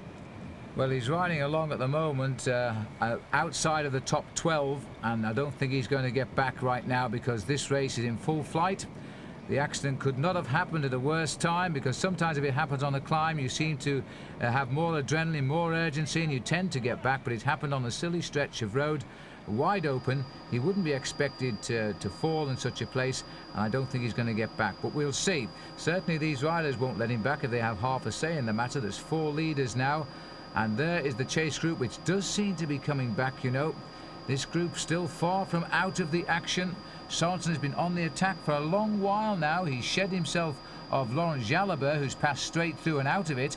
But of course, the men around him keep altering. And now André Schmil is going to try and bridge the gap as well. Leon van Bon, he's doing a great job of being the Rabobank policeman today, trying to stop these counter-attacks. He allowed Van Petegem to get away, but I think he's managed to stop André Schmil getting away. Well, this really is. There's Yaroslav Ekimov, the winner of the final time trial this year of Paris-Nice. In very good form indeed. He's an excellent rider, and I think a very good addition to the US Postal Service. Maximilian Chiandri, a man who would very much like to put in a good performance here in the Tour of Flanders, but at the moment, and this looks like Stuart O'Grady going clear. O'Grady now for the GAN team, trying to slip clear. But you see, Phil, it's the same tactics all the time. Nobody wants to work together. Everybody wants to get away in a small group to try and get across to those 3 leaders, 4 leaders. 4 leaders now, and in fact it's Henk Vogels, Paul, who's just pulled over to the right. They look the same, those two. They're the best of mates, of course, and they go everywhere together, which doesn't help a poor old commentator. But Henk is a great bike rider. I've seen him since he was a teenager, and he's coming really good this year. He's dropped back, a little tentative attack has come to nothing. The big boys, the old hands, are now taking control of the race again at the front here. But interesting to see some of the young riders in this leading group there. Joe Plancart coming from a very long list of cycling family. And back up with the leaders now. Franco Ballerini sitting nicely on the wheel of Rolf Sorensen, and Peter van Petegem setting the pace. He's now recovered from the effort to get across the gap, and he's now taking his turn in the line. But we're still only talking seconds here, and there's still every possibility a strong rider can leap across to this group once we get onto the steep slopes of the Muur de Grammont. This road here is a slight incline. It's not even classified as one of the climbs, but after 240 kilometers, it certainly does hurt the legs. It's the climb that comes out of Brakel. When they get to the top there, you can just see the summit of this hill, and then it flattens out, and they go across a plain then before they drop down into the town of Gerardsbergen for the famous Muur de Grammont, or the Muur de Gerardsbergen. It really is a tough climb, and that is surely where the decision of this year's Tour of Flanders must be made, because it is the hardest race, the hardest climb left. And most of the vehicles that follow the race aren't allowed, in fact, to go over the climb, because if they break down or stall, and then they quite literally have blocked the whole Tour of Flanders, so they have to be diverted as well. That's still to come, and Ballerini setting the pace at the front now. Van Petegem, Sorensen and Casarotto sitting there at the back. Ballerini looks over his shoulder, takes fourth in line. There's nobody actually dipping out of the work rate here. As we drop to the back, we see Henk Vogel sitting now at the back of this group, but they also are working hard. Claudio Chiappucci, having done his turn, comes through to the back, and that's Stefan Weissermann in the Telecom colours. Max Chiandri, they're all still in this group. Bartoli is still here, Andre Schmill, Stuart O'Grady setting the pace at the front. And this group still well organised, and they know it. They're not losing much ground to that breakaway as Bartoli slips through on the inside of our picture there. Ekimov moving up into third place. Everybody being attentive, but it's always been the same tactics. There is Frédéric Moncassin wearing number 91. He's a good man. If this group can come back together, would stand a great chance if it did come down to a sprint. But everyone's very nervous. Nobody wants to work together. They all want to leap across the gap on their own, just as Peter Van Petegem did. A great move by him. But it's going to be hard now, because once they get to the bottom of the Muur de Grammont, if they don't start working, the gap that those three leaders are going to have is around about 30 seconds. And that's the kind of gap that, in this stage of the game, you can't just leap across. No, there has to be a move, and it's got to come pretty soon, I think. Otherwise, those four might well have decided this year's Tour of Flanders. And one from Belgium, two from Italy, and one from Denmark. And by the way, if Sorensen were to win, there's never been a Danish winner of the Tour of Flanders before, and that would be another little tick for Denmark, this small country in Scandinavia, which is turning out such great bike riders just now, not least, of course, Bjarne Riis, the winner of the Tour de France last year. It does seem now, Phil, as if they have decided that with the Muur de Grammont just around the corner, they're going to start to work. They realise now that there are a group of individuals here. They're doing little turns at the front, everybody going up there, swinging off, waiting for the next man to come through, trying to keep up a certain amount of speed so that that gap of the four leading riders doesn't stretch out too much. Michele Bartoli must be thinking back to last year, and Henk Vogels, he must be euphoric at the company that he's keeping today. Yeah, he's really finding his legs now, and he's living up with the best of them in these races this year, and that's good to see.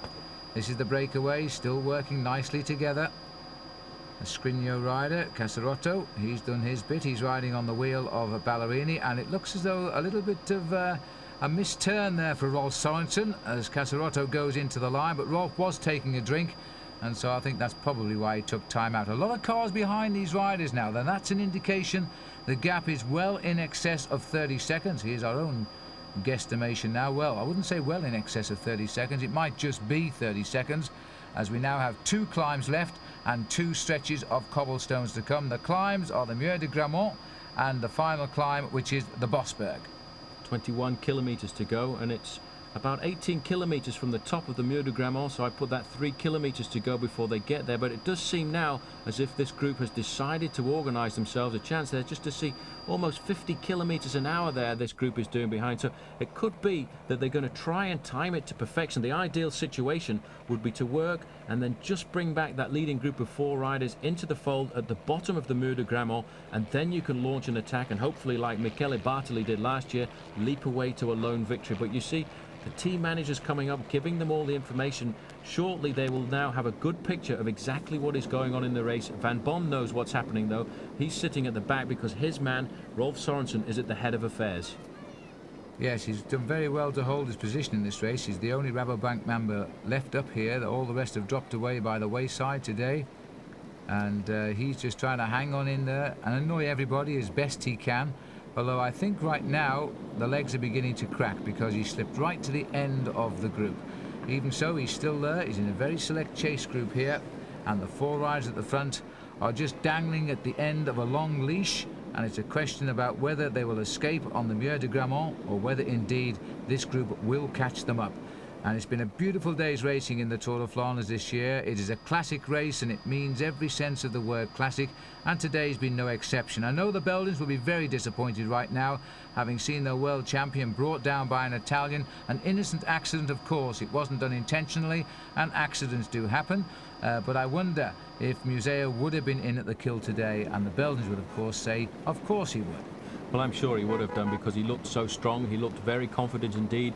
He was covering all the early moves. The only move he didn't really follow was that one of Laurent Jalabert. Well, that was a strange move, because Jalabert attacked from so far out. A very experienced man here in the Telecom team car. That's Walter Godefroy. Now, he's won this race before. He knows what it's all about. He's trying to give a little bit of information to Stefan Wesserman, whose job today was basically to look after the World Cup leader, Erik Zabel. But now he's got his own free ticket to ride his own race. And you can see on these big, long, wide roads how easy it is to see the breakaway in front of you. That gives you that little bit of encouragement just to dig a bit deeper into your resources and try and close down the gap. Now, very shortly, they'll be coming into the outskirts of Grammont. This is the psychologically most difficult part of the Tour of Flanders now. They've got the big climb ahead of them. They're feeling pretty tired from a long escape. They're on rather boring roads and poor surface, and they know the big group is not far behind. So these are desperate moments for the breakaway. If they can just survive to get through Gerardsbergen, then I think they have a real chance of victory. And Casarotto, who's sitting up there nicely, and he was the third man up here, don't forget. The fourth man to get across is Peter van Petegem, who's having a great start to the season, the TVM rider. And the TVM team has been a long-standing supporter of world cycling, and it's good when the riders get into the moves like Van Petegem here today. Well, Phil, you were talking about the changes in this leading breakaway. In fact, only one man has been in this break since its instigation, and that's the man in the orange and white jersey of the Rabobank. He jumped across to Laurent Jalabert when he was in the lead. So, you know, Rolf Sorensen has been at the head of affairs for an awful long time now, and he must be starting to feel a little bit tired as Peter van Petegem sits on the back there, coasts a little bit, just trying to recuperate a little bit, because all of these riders know the final few kilometres of the Tour of Flanders. They know how difficult it is, and they know exactly what it's like trying to drag your body over the Muur de Grammont, because just to put it into perspective for some of the riders out there, the enthusiasts, you have to ride up the Muur de Grammont on the sort of gears that you would normally put on a mountain bike. Absolutely right. And the rider's making a left-hand turn there, and I was just thinking about Ballerini, because he hasn't been outside the top 10 in all the tours he's finished in the last few years of the Tour of Flanders, since 1990 in fact. And so he's a real threat now, and he's due again for a big win. Former winner of Paris-Roubaix. And he was second in Paris-Roubaix too, to When he thought he was. Lassalle. Yeah. That was quite remarkable, yes, that finish there. And he said he would never come back to Paris-Roubaix, and a couple of years later he came back and made sure that he was actually going to win it. But what a great player. He's always courageous. But the gap now, Phil, is starting to come down. It's 10 seconds, so maybe that chasing group are going to judge it just right, and they'll just pounce on this leading group of 4 at the bottom of the Muur. You see, now these riders know that the Muur is just around the corner. They're going to take this right turn. They drop down a little bit under the railway bridge, and then they turn right again into the town, and that's when the Muur begins. And that's when they're all trying to just save themselves a little bit, trying to save a last little bit of energy. In fact, the main group here is almost in the same straight. 8 seconds now. It's really going to be close. 8 seconds and a little more than 10 miles or 16.5 kilometres left to go, and they're calling the second group now Schmil. It was the group Museo, but he's gone from it, so they've now named it after André Schmil. And that group down to 8 seconds. They can reach out and touch these riders now. They're very, very canny, these bike riders. They've got this group now very much under control, but they're waiting till the climb itself before they do the counter move. And we are closing in on that climb very, very quickly now. 3/4 of a kilometre to the climb. It is a vicious cobble climb. It's very narrow halfway up, and it gets pretty steep as well. And there is the chase group, and they are going to plan a counter-attack as soon as they see the slopes of the Muur de Grammont. It really is awful, the Muur de Grammont, because you come at the cobbled section and you're already at almost a dead stop, because you come into the town here at the end of this straight, you turn left, and the bottom of the climb is actually on tarmac. It's a very smooth surface, and you go slower and slower. Then you take the right-hand turn, and almost immediately you're on the cobblestones, and it is so hard to get any momentum on that climb. And the riders who are in the front now, Rolf Sørensen particularly, I think, is going to be really feeling the pain in his legs, because he's been pushing that big gear for an awful long time. They're in the streets of Geraardsbergen. The Muur de Grammont is just around the corner. On the left-hand side, there's the gradient 20%, which is 1 in 5 in the old terms, and it takes you up to 92 meters above sea level. But of course, you're climbing from the basement here, and so that's why it is so steep. And there's the tired legs of the men who have led the Tour of Flanders for the past hour or so. And certainly Rolf Sørensen, as Paul Sherwen has said, must be feeling something of the pace now, although he's ridden a great race and he is a most aggressive bike rider too. If he gives up, he won't be a volunteer to give up. It'll be because he really has quite literally hit the wall, because the Muur de Grammont means, of course, in English, the wall of Grammont. Well, the most inexperienced rider in this group is David Camerman, and he's actually, over the last few hundred meters, been setting the pace. These other 3 riders have ridden the Tour of Flanders on many occasions. They know exactly how to handle this climb, so they've let Camerman set the pace. Looking back, you know, that group hasn't closed it down completely, and now we have to wait to see what sort of confusion is going to happen here on the Muur de Grammont. Now we're coming up towards the cobbled section. Ballerini's decided he's going to take over, and he is going to make the pace that he feels comfortable with. Onto the cobblestones and the broken road surfaces. The riders now are beginning the climb of the Muur de Grammont, led by Ballerini, followed by Van Petegem, and then Rolf Sørensen, and dangling just a little bit off the back now is David Camerman. The Italian may not like this climb. It may not suit his style at all. There's a massive crowd on it. All of the race cars have been taken away from the climb. Because, as you can see, it is so narrow, and if we did have a problem with the cars, this race would be totally ruined. We certainly don't want that now. This has been a most aggressive Tour of Flanders this year. There's the false flat, because they nip over the top of that, and they'll start again in a second up towards the little summit of the climb. And there they're coming up at a great speed, because that is Andre Schmil now, and Bartoli also going on the far right. And this is back to the summit, to the leaders now, as Ballerini grits his teeth. This is the 20% bit, and Franco Ballerini clearly thinking this is where he can stamp his authority on this race. The field have got them though. They've bridged that gap ever so quickly on the steep bit. Camerman is the one to go first. Oh, and his legs almost stopped turning completely on that left-hand bend. But now the race is coming all back together here. The strongmen are bridging the gap. This is where Bartoli went to victory last year, and it looks to me as though he's fighting his way back into the picture this time around. Well, Rolf Sørensen went off the back there. These are the 2 leaders. There's Van Petegem and Ballerini going through. We get a chance now just to see how much damage has been done. This is Sørensen going through a few seconds in arrears. Camerman, and there was last year's winner Michele Bartoli. But these riders now are all over the place.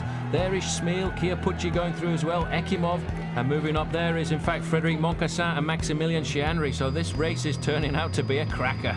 It certainly is, and these are looking down now on 2 riders, Peter Van Petegem and Ballerini. They've got away.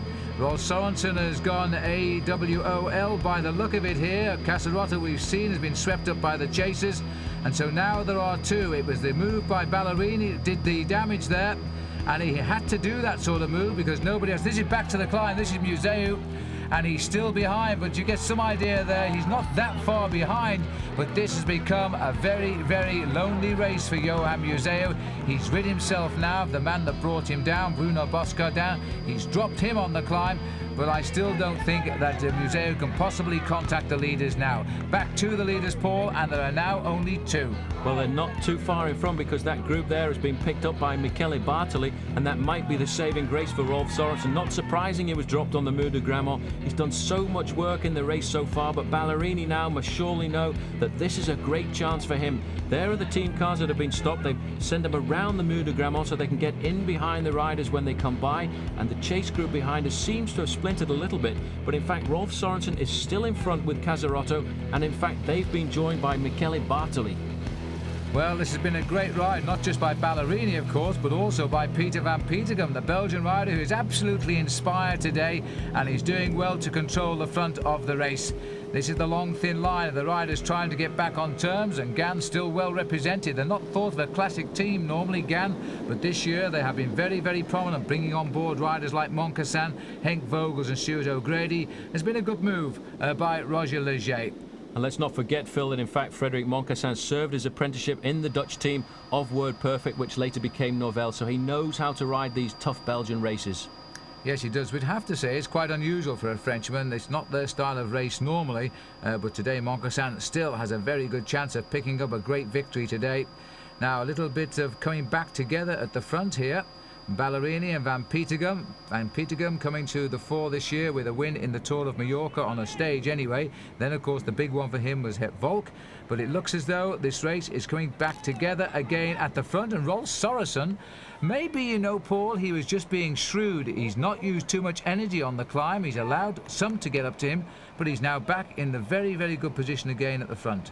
This is what the Tour of Flanders is all about. You should never give up. You can get dropped on so many of these climbs and then you recover, and hopefully somebody comes back and you can get yourself back into the racing again. But all of the work to bring Rolf Sorensen back there was done by Michele Bartoli, last year's winner. Now, he must be thinking about last year when he jumped away. At this stage of the game last year, he was away on his own. Today, he's in a group of 5 riders. He's got a very strong man there with him from his own country in the shape of Franco Ballerini. So this is going to be a very interesting climb now, because very shortly they'll be on the slopes of the Bosberg, and that's the final climb of this year's Tour of Flanders.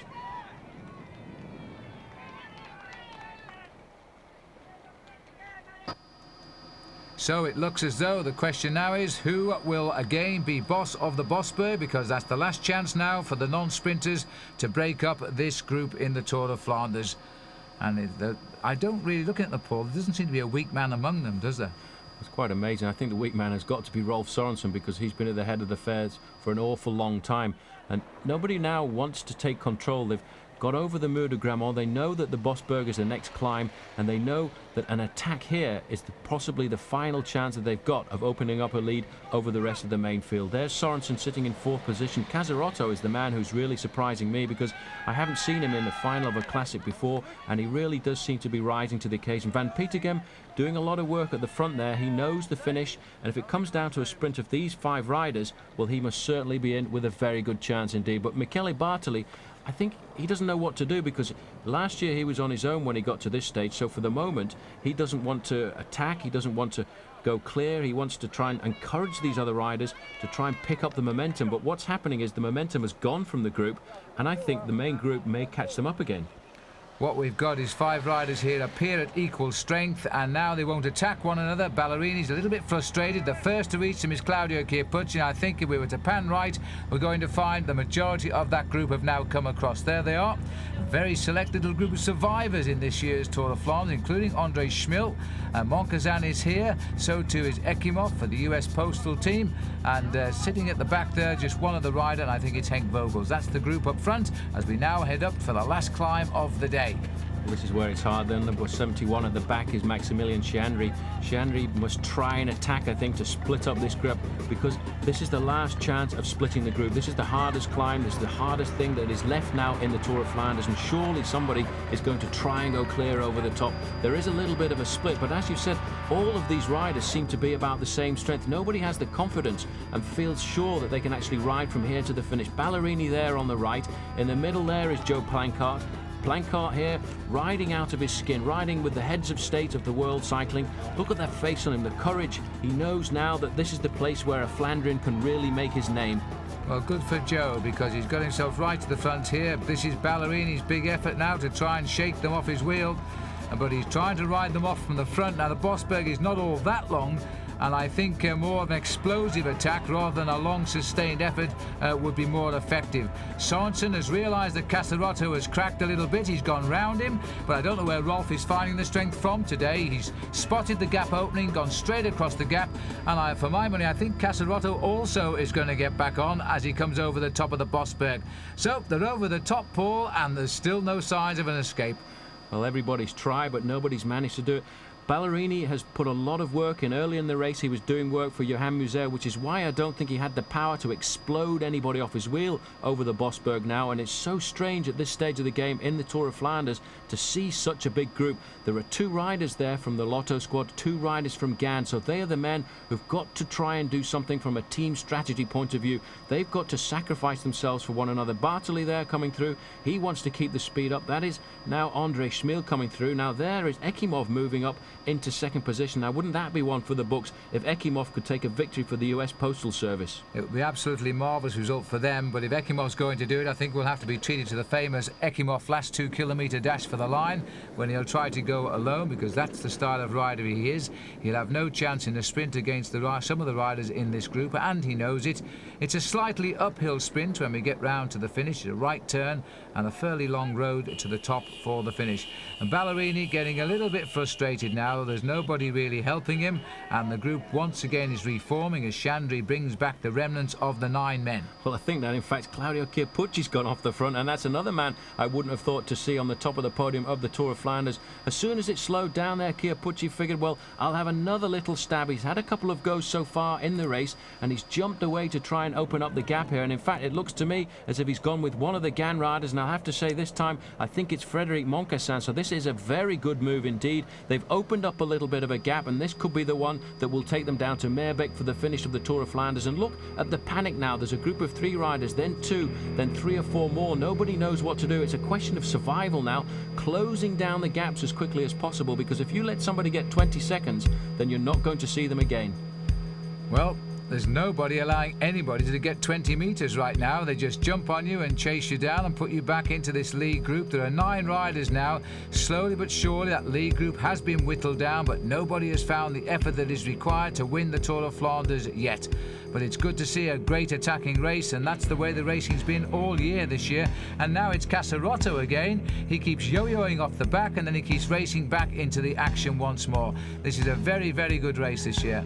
Well, what a man he is. I think he must certainly be the revelation. This is Andre Schmiel coming onto the back. He's being very attentive. He knows how dangerous it is at this stage of a race like the Tour of Flanders. Peter van Petegem using the motorbike, closing down to get onto the back of that line of 6. This is Ekimov now. Ekimov's waiting. Now he's going to go. What a move by Ekimov. He waited for it all to come together. Now he's gone down the right-hand side, and he might just get the pause that he needs. Well, that's a very predictable Ekimov attack. He's won races in it, including stages in the Tour de France with this very same move, and the riders, I think, are wise to that sort of move now. He would have been expected to do this, and they're straight after him here, and again the break is spread eagles right across the road. Ekimov has been caught immediately, and now is it going to all come back together or not? Ekimov from Casarato. Again, Casarato's there, but he was chased down by a Russian, a former Russian, I should say. Now he's from the Ukraine. This is Andre Schmiel. He knows exactly what sort of moves that Ekimov is going to make. He raced with him on the national squad. He pegged him back, and again, it's 9 riders together. Phil, this is quite remarkable because we're so very close now to Meerbeek. Surely an attack is going to come soon, and someone will go clear. Well, there is an attack, and it's coming from Gann this time, and I think it's Henk Vogels who's having a little dig now as he moves off the front of the bunch. But again, everybody is ready for these attacks now. They're expecting riders to attack, and they're marking them very, very closely. It is not a pleasant pastime being in this leading group of 9 right now, because all of them are under pressure as they try now to organise yet another attack, and that's Sorensen again who's got in on the move. He's the middle of those 3 riders. And in fact, Phil, I think that was Frédéric Moncassin went across there. It looked very much from the air as if it was Henk Vogels, but I think Moncassin got across there to Ballerini and Rolf Sorensen. Sorensen again on the move. Well, let's have a look. Oh, yes, that's definitely Moncassin, who sits there gritting his teeth at the back. Ballerini and Sorensen back in the action yet again. They're certainly telling us they are the strongest men out on the course, but as we all know, not always do the strongest men win any race. Anyway, they're dictating the pace, and they've both got themselves in the lead. They will not be happy with the presence of Frédéric Moncassin because, of course, it's his sort of finish, very much so, and he'll be pretty happy if he takes those 2 on in the sprint, I think. The big problem now is who's going to chase. Henk Vogels is definitely not going to chase. It's got to be up to the 2 riders from Lotto. Joe Plancart was in there a little earlier. Andre Schmiel is in there. They should get together, and one should sacrifice himself for the other to try and bring it back together. But when you get to the end of a race like this, it's so difficult to make that decision because you're worried about the strength that the other riders have got. If you do close down a gap like this, you open yourself up to a counter-attack, and those 3 riders, I think, have moved just at the right time, and the gap now has gone out to what must be around about 10 or 12 seconds. So, we've got another change now in the Tour of Flanders yet again. And let's not forget that Rolf Sorensen was the silver medal in the Olympic Games last year in Atlanta, and he's now looking very good in a breakaway at 3 with Ballerini, a consistent classic rider, out there up front with Frédéric Moncassin. And the Gann really do need a good result this year because the team is coming towards the end of its sponsorship. Now, reorganisation, they're all thinking, what do we do? And if you hesitate just too long, then forget it, because you will race for 4th place. These are the 3 leaders now. Ballerini, Moncassin, who seems to have been content all day with marking Franco Ballerini. He may have pegged him early on as the man to beat today. Well, now he's got in what does appear to be the decisive 3-man move as Sorensen drives through. He is showing tremendous effort and strength out there today, and we're just barely 7 kilometres to the finish of the Tour of Flanders, and you still can't pick a winner. Well, the important thing for Sorensen, he realises that if he can get this group clear, the lowest position he can finish in is 3rd position. So he's going to drive it because he knows now what's going on in the group behind. People don't want to make the effort. There's nobody to organise the chase. So if he can just keep this leading group of 3 riders working together, then they'll open up the gap. And it looks now as if it has opened up. And you can see, Phil, there's no organisation in this group. The Lotto team car is there, trying to tell Schmiel, I suppose, to pull it back together for Joe Plancart, because Plancart's got quite a good sprint when it comes down to it. Well, I think they're making a big mistake now, because one of those Lotto boys should have done something, because the gap has opened. There is a counter-attack coming. It's not coming from the Lotto team, as Peter van Petergem is the rider to the right of our picture here. We've still got Ekimov in this group. He's just in front. And it was Casarotto who tried an attack right up at the head of this little group. But again, it's all come together. Now you're seeing the freewheeling. The team cars are scurrying up here, trying to get to their charges and encourage them to do something, because they can sense now, as we can, that we're now looking down on the 3 riders who will decide this year's Tour of Flanders. And in fairness, Paul, 2 of these guys have been the strongest men in the race. Well, Ballerini has worked not only for himself but for Johan Museeuw. He's put a lot of effort into this race, and you cannot fault the race that Rolf Sorensen has done either, because he was the one who saw the dangerous move by Laurent Jalabert earlier on. He jumped across to it. He dropped Jalabert when Jalabert blew up on the Berendries, and he's always been present at the front. Moncassin, on the other hand, has ridden a very clever race, very quiet indeed, like a sprinter would do. He stayed out of the wind, he stayed in the shadow and the shelter of the peloton and waited for the final move, and as soon as it came, there it was. He was in it. Now they're at 17 seconds ahead of the group with Andre Schmiel. And it's going clear now. I think this has decided the race. It's only a question of which one will be the first over the line to take the Tour of Flanders. Ballerini's been knocking on the door of this race for the last 7 years, but he's never quite got there first. Sorensen has never appeared on the winner's podium either, neither has any Danish rider. And the other rider, Frédéric Moncassin, well, that would be some result for the French, especially in this event. Well, the last man to win for France, I think, was Jackie Durand, but that was after a very long breakaway, not winning the race in true style as these men are doing today. Less than 5 kilometres to go there, so that's going to take around about 7.5 minutes. Now, the 2 riders who are sandwiching Frédéric Moncassin now must be thinking to themselves, well, Moncassin is the top sprinter. If we want to win this race, one or other of us is going to have to get clear, because that's the only way to beat the Frenchman. The Frenchman is one of the best sprinters in the world, and he will know that. Moncassin will know that the 2 riders are going to try in the last kilometre or so to attack him and launch a surprise attack, but he's waiting for it. All the time you can see his head tilting, trying to feel some kind of movement of air to give him an idea of what's going to happen next. Well, I think if I was anybody now, I'd just make sure that Moncassin doesn't get an easy ride to the finish, because he is such a strong finisher in this type of race. He's not one of the world's fastest sprinters, but he's a specialist sprinter when he has to be. And I think the finish at Meerbeker will suit him, slightly uphill, but you've got to read it spot on, because if you don't, then you'll misjudge how far the finishing line is over the hill itself. Now, 3 riders, and still Sorensen putting an awful lot of weight behind those pedals, and never a man to shirk his duty at all. Goes through, swings off. The other 2, we have to say the same now. As we're running down to the last few kilometres, we are virtually in Meerbeker here. We go right through the town, then we turn right for the finish, and then they will see the banner on top of the little rise. There's the gap. I think it's safe to say at this point that these 3 riders are now clear of the rest of the race in the Tour of Flanders, providing they don't start playing the cat and mouse tactics where they look at each other, they lose momentum, because for sure that chase group will be on them in a flash. Well, that's a serious gap that they've got now, and I can't see anybody who's going to dedicate themselves to chase down these riders. Franco Ballerini looks very strong to me. He's looked strong all day. He's never shirked his work. He's ridden perfectly for Johan Museeuw. When Museeuw crashed there, in fact, is confirmation that they're doing a good job. 28 second is the gap now over the Schmiel group. Sorensen has got an awful face on him at the moment, a mask of pain as he grits his teeth, knowing he's just got to stay with these two other riders if he wants a chance of winning this race, the Tour of Flanders. But he knows, I think, that the strongest man is Franco Ballerini. He's not going to let him get too far away, but he knows also that wearing number 91, the Gan rider, the sprinter from the Tour de France, normally is a man that if he gets to that finishing straight in Meerbeek, has got a great chance of taking the glory. I couldn't agree more, and as I said earlier, it would be a great result for Roger Lizé's Gan team. Right now they need a big result. But we're going under the banner here, and it says 3 kilometres from the finish, and that is no distance at all. Inside 2 miles to go, and in fact Moncassin now wants somebody else to come through. The turns are getting shorter as the riders start to plan their own attacks for the finish. Ballerini goes through, keeps the pace high. Sorensen has chosen to follow Ballerini in the line. Ballerini has chosen to follow Moncassin. Now he knows the power of Moncassin. These three riders know each other inside out. They race against each other in all of the classic races, including the Tour de France, so they are well known. Moncassin was the rider a couple of years ago, by the way, who fell off the initial podium in the Tour de France when the teams were being presented, and he broke his ankle and therefore was unable to start the Tour. Well, things are better for him now, and he's continuing a very, very useful career indeed. An excellent sprinter, a man we will see an awful lot of when it comes to the Tour de France this year.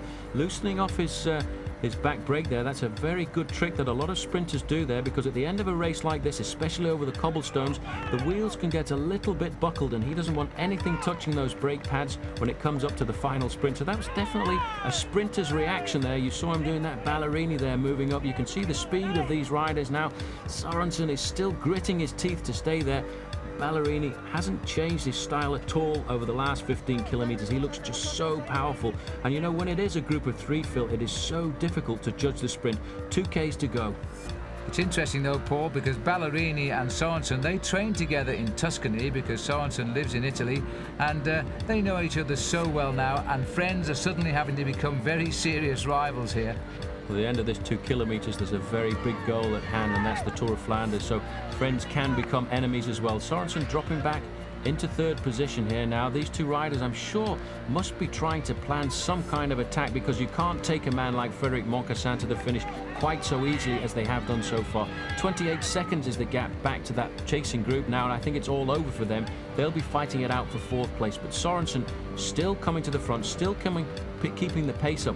They don't want to slow down at all, and as you said, they don't want to bring the cat and mouse tactics. But you see now a flick of the wrist there by Sorensen, and Ballerini's just starting to drop back. Yes, and he was thinking of it, and he's thought of it, but you see Moncassin saw him coming. He just looked over at the right time there, and this is the right turn, and I think that Ballerini a little bit unlucky.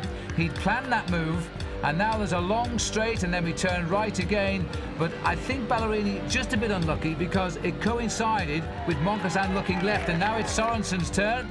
Well, that's the time to go. If one goes and it doesn't work, then you try it, and it looks as though there's no reaction at all from Moncassin. He just seems to be concerned about the whereabouts of Franco Ballerini all of the time, and this could be the winning move here. Ballerini is frustrated, and Moncassin will not go through. There's no reaction at all from Moncassin, yet he came straight after Ballerini. Well, that's remarkable. Perfect attack by Sorensen. That was straight out of the textbook. Ballerini went first, Moncassin came back up to him, and then he just sat on his wheel, and then straight away Sorensen went over the top. Now the onus is on Frédéric Moncassin to chase down Sorensen. He's the fastest man in the group, and that is why Ballerini is frustrated. He's in the finishing straight now, and unless a reaction comes very quickly, he's going to take the victory. I think we're about to see the first Danish victory in the history of the Tour of Flanders. Sorensen made his move perfectly here, and that gap should be enough, providing those legs of Rolfs don't lock up now. They've been in the thick of the action through most of the hills today, ever since he countered the attack of Laurent Jalabert. Then he got rid of Jalabert, and since then he's been coming to and fro to the leading breakaway. This has been a well-taken win by Rolf Sorensen of Denmark. The story of the triumphant Danes go on and on. Last year the Tour de France of Ries, now the Tour of Flanders for Rolf Sorensen.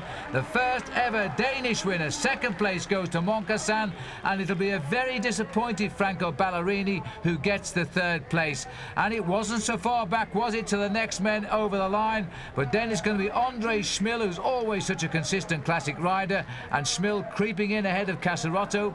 For me, the surprise of the day today, the main field coming in, Bartoli is there as well. And it'll be a long wait for the rest of the race. But this is it, the great moment of triumph, the third ever classic victory for Rolf Sørensen of Denmark. But this is the one classic race I think most people want to win other than Paris-Roubaix, and Sørensen now can add that one onto his long list of great victories, and he really is very, very happy. It's also a great result too for the Rabobank team, because this is the one they wanted, and Jan Roos will be totally delighted. So Rolf Sørensen, the silver medalist in the Olympic Games last year, now the winner of the Tour of Flanders, and he's in the finish enclosure, and with him too is our Paul Sherwen. So let's get down there and find out what it's like to be the winner of the Tour of Flanders 1997. Yeah, this is my biggest victory whatsoever, and like I said before, I'm very happy. I dedicate it to my wife, who's pregnant again, and to my little boy, and then a great thank for the team who did everything they could. They did it with their heart, and that what counts. Rolf, there was one man we couldn't find this morning at the start. It was Rolf Sørensen. Yeah, last to ride in, but first to come out at the finish. Well, this has been a great ride for you. You looked as if you were suffering in the Mur de Grammont, but it all came back together. Yeah, well, we tried to get to the Mur before the group behind. I knew they were going to attack, but I had a little bit of energy left, and after Borsberg, I still feel good, and nobody was really better than me today, so I'm thankful for what I did. Were you a little bit worried when Frédéric Moncassin came up?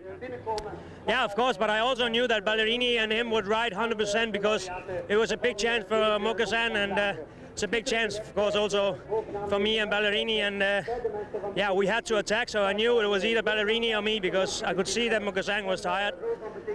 And yeah, finally this victory comes for me. For me, this is the most beautiful race in the world, and finally I win it. What a generous response there from Rolf Sørensen. Certainly he'll be celebrating with his team tonight. That's his third win of the season. The others, by the way, the prologue in Tirreno Adriatico and the time trial stage of the 3 days of De Panne. Well, Paul Sherwen, pushing his way through the crowd, has now sought out the Australian teammate of Rolf Sørensen, and that's Robbie McEwen. Well, Robbie, I spoke to you before the start this morning, and you said we've got good morale in the team because we think we've got someone who can win. But did you think that Rolf could do it? Yeah, we knew he could do it after last week at De Panne when he won the time trial. A few other times this season he's showed the form he's got. Didn't show it completely. He's saving himself for this race. And today we really worked well as a team. Every time we had to pull at the front and bring it back, we did it. And then Rolf took it away in the end. Strongest guy in the race. It's great. But the Tour of Flanders, with all the climbs at the end this year, was a lot more difficult than previous years.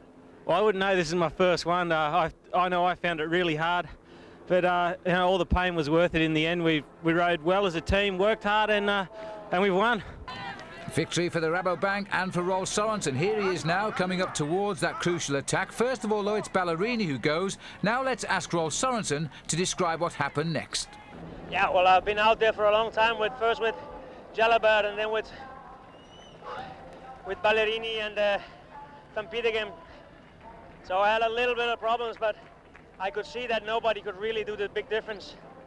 And so I saved a little bit of energy I had for the last 10 Ks, and I knew I had to attack. But it's always difficult. This year I had no accidents, no punctures, no nothing. I was lucky, but I was very strong. Well, nobody could dispute that. The way he went in the end, Moncassin simply refused to come round Ballerini, and so Ballerini was rather annoyed about that. But the victory going to Rolf Sørensen. In 1986, when he turned pro, he finished 9th in Milan-San Remo. Since then, he's won Paris-Brussels twice, Liège-Bastogne-Liège, and he's had a 3rd and 4th previously in the Tour of Flanders. Now he's the winner. So another great classic has come to a finish. We look down at Meerbecker, bathed in sunshine here today, a massive crowd. Cycle racing in Belgium is more popular than it has been since the days of Eddy Merckx. So, as we say our goodbyes, come back soon, because the classic season this year, I feel, is going to be an exceptional one, and still no victory yet by an Italian cyclist. Now, before we actually say goodbye, coming up next on the programme, well, we had a little fun and games around this classic period. Paul Sherwen and myself took the bikes over there, and now you can see what we got up to. Until the next time, bye.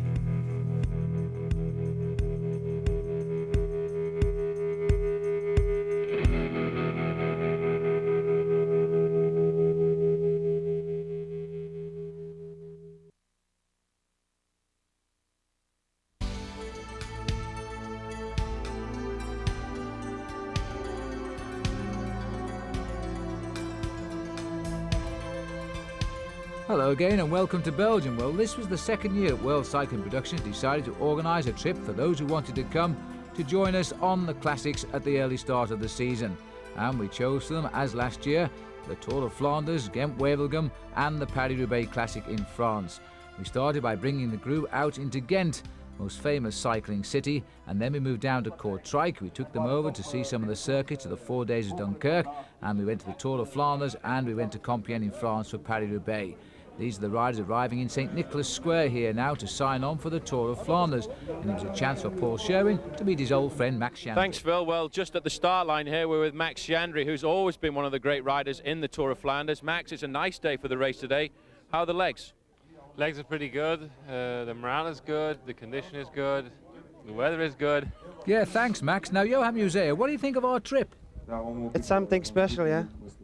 You'll love every minute of it, Johan, but you do the riding and we'll do the watching. So the field all ready to roll away on the blue skies. 10 o'clock in the morning in Belgium, always a good time for a beer and a cheer, and Johan Museo has plenty of supporters. They're all around the course, and Paul Sherwen's found one or two very close to him. You know, Paul sometimes does ask the most ridiculous question. Who do you guys support? Yeah,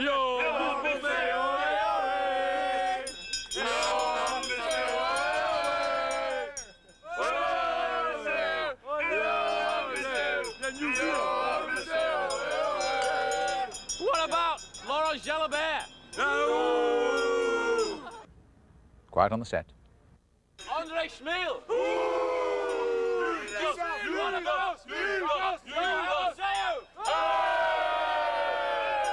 Quiet on the set. Absolutely, some of us are trying to work here. Well, the fans are right about one thing. Laurent Jalabert wasn't enjoying his Tour of Flanders. He's being dropped here. A man we missed at the start, we don't usually miss them, we found at the finish. He won the race, of course, Rolf Sorensen. Yeah, last to ride in, but first to come out at the finish. The great thing about World Cycling Productions is at least Tim Grady knows where to take us for a good meal. If it's not bratwurst, it's escargot. And the great thing is, Tim, when you do take us for a bike ride, please leave the organisation up to the experts, because we know what it's all about. Now, Mr. Grady, you can see why I wanted to put the roof rack on. Okay?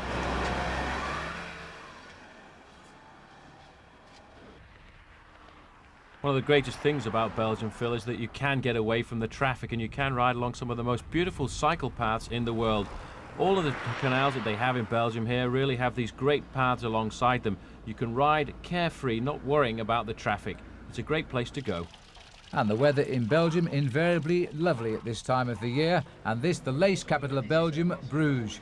Well, Paul Sherwen went to the old Quaremont. Tim was just in front of him. Just a little bit faster, Tim. This is the part of the old Quaremont that I always thought was the toughest part. Everybody's queuing to get over the steep part. Shit. Make two, go ahead.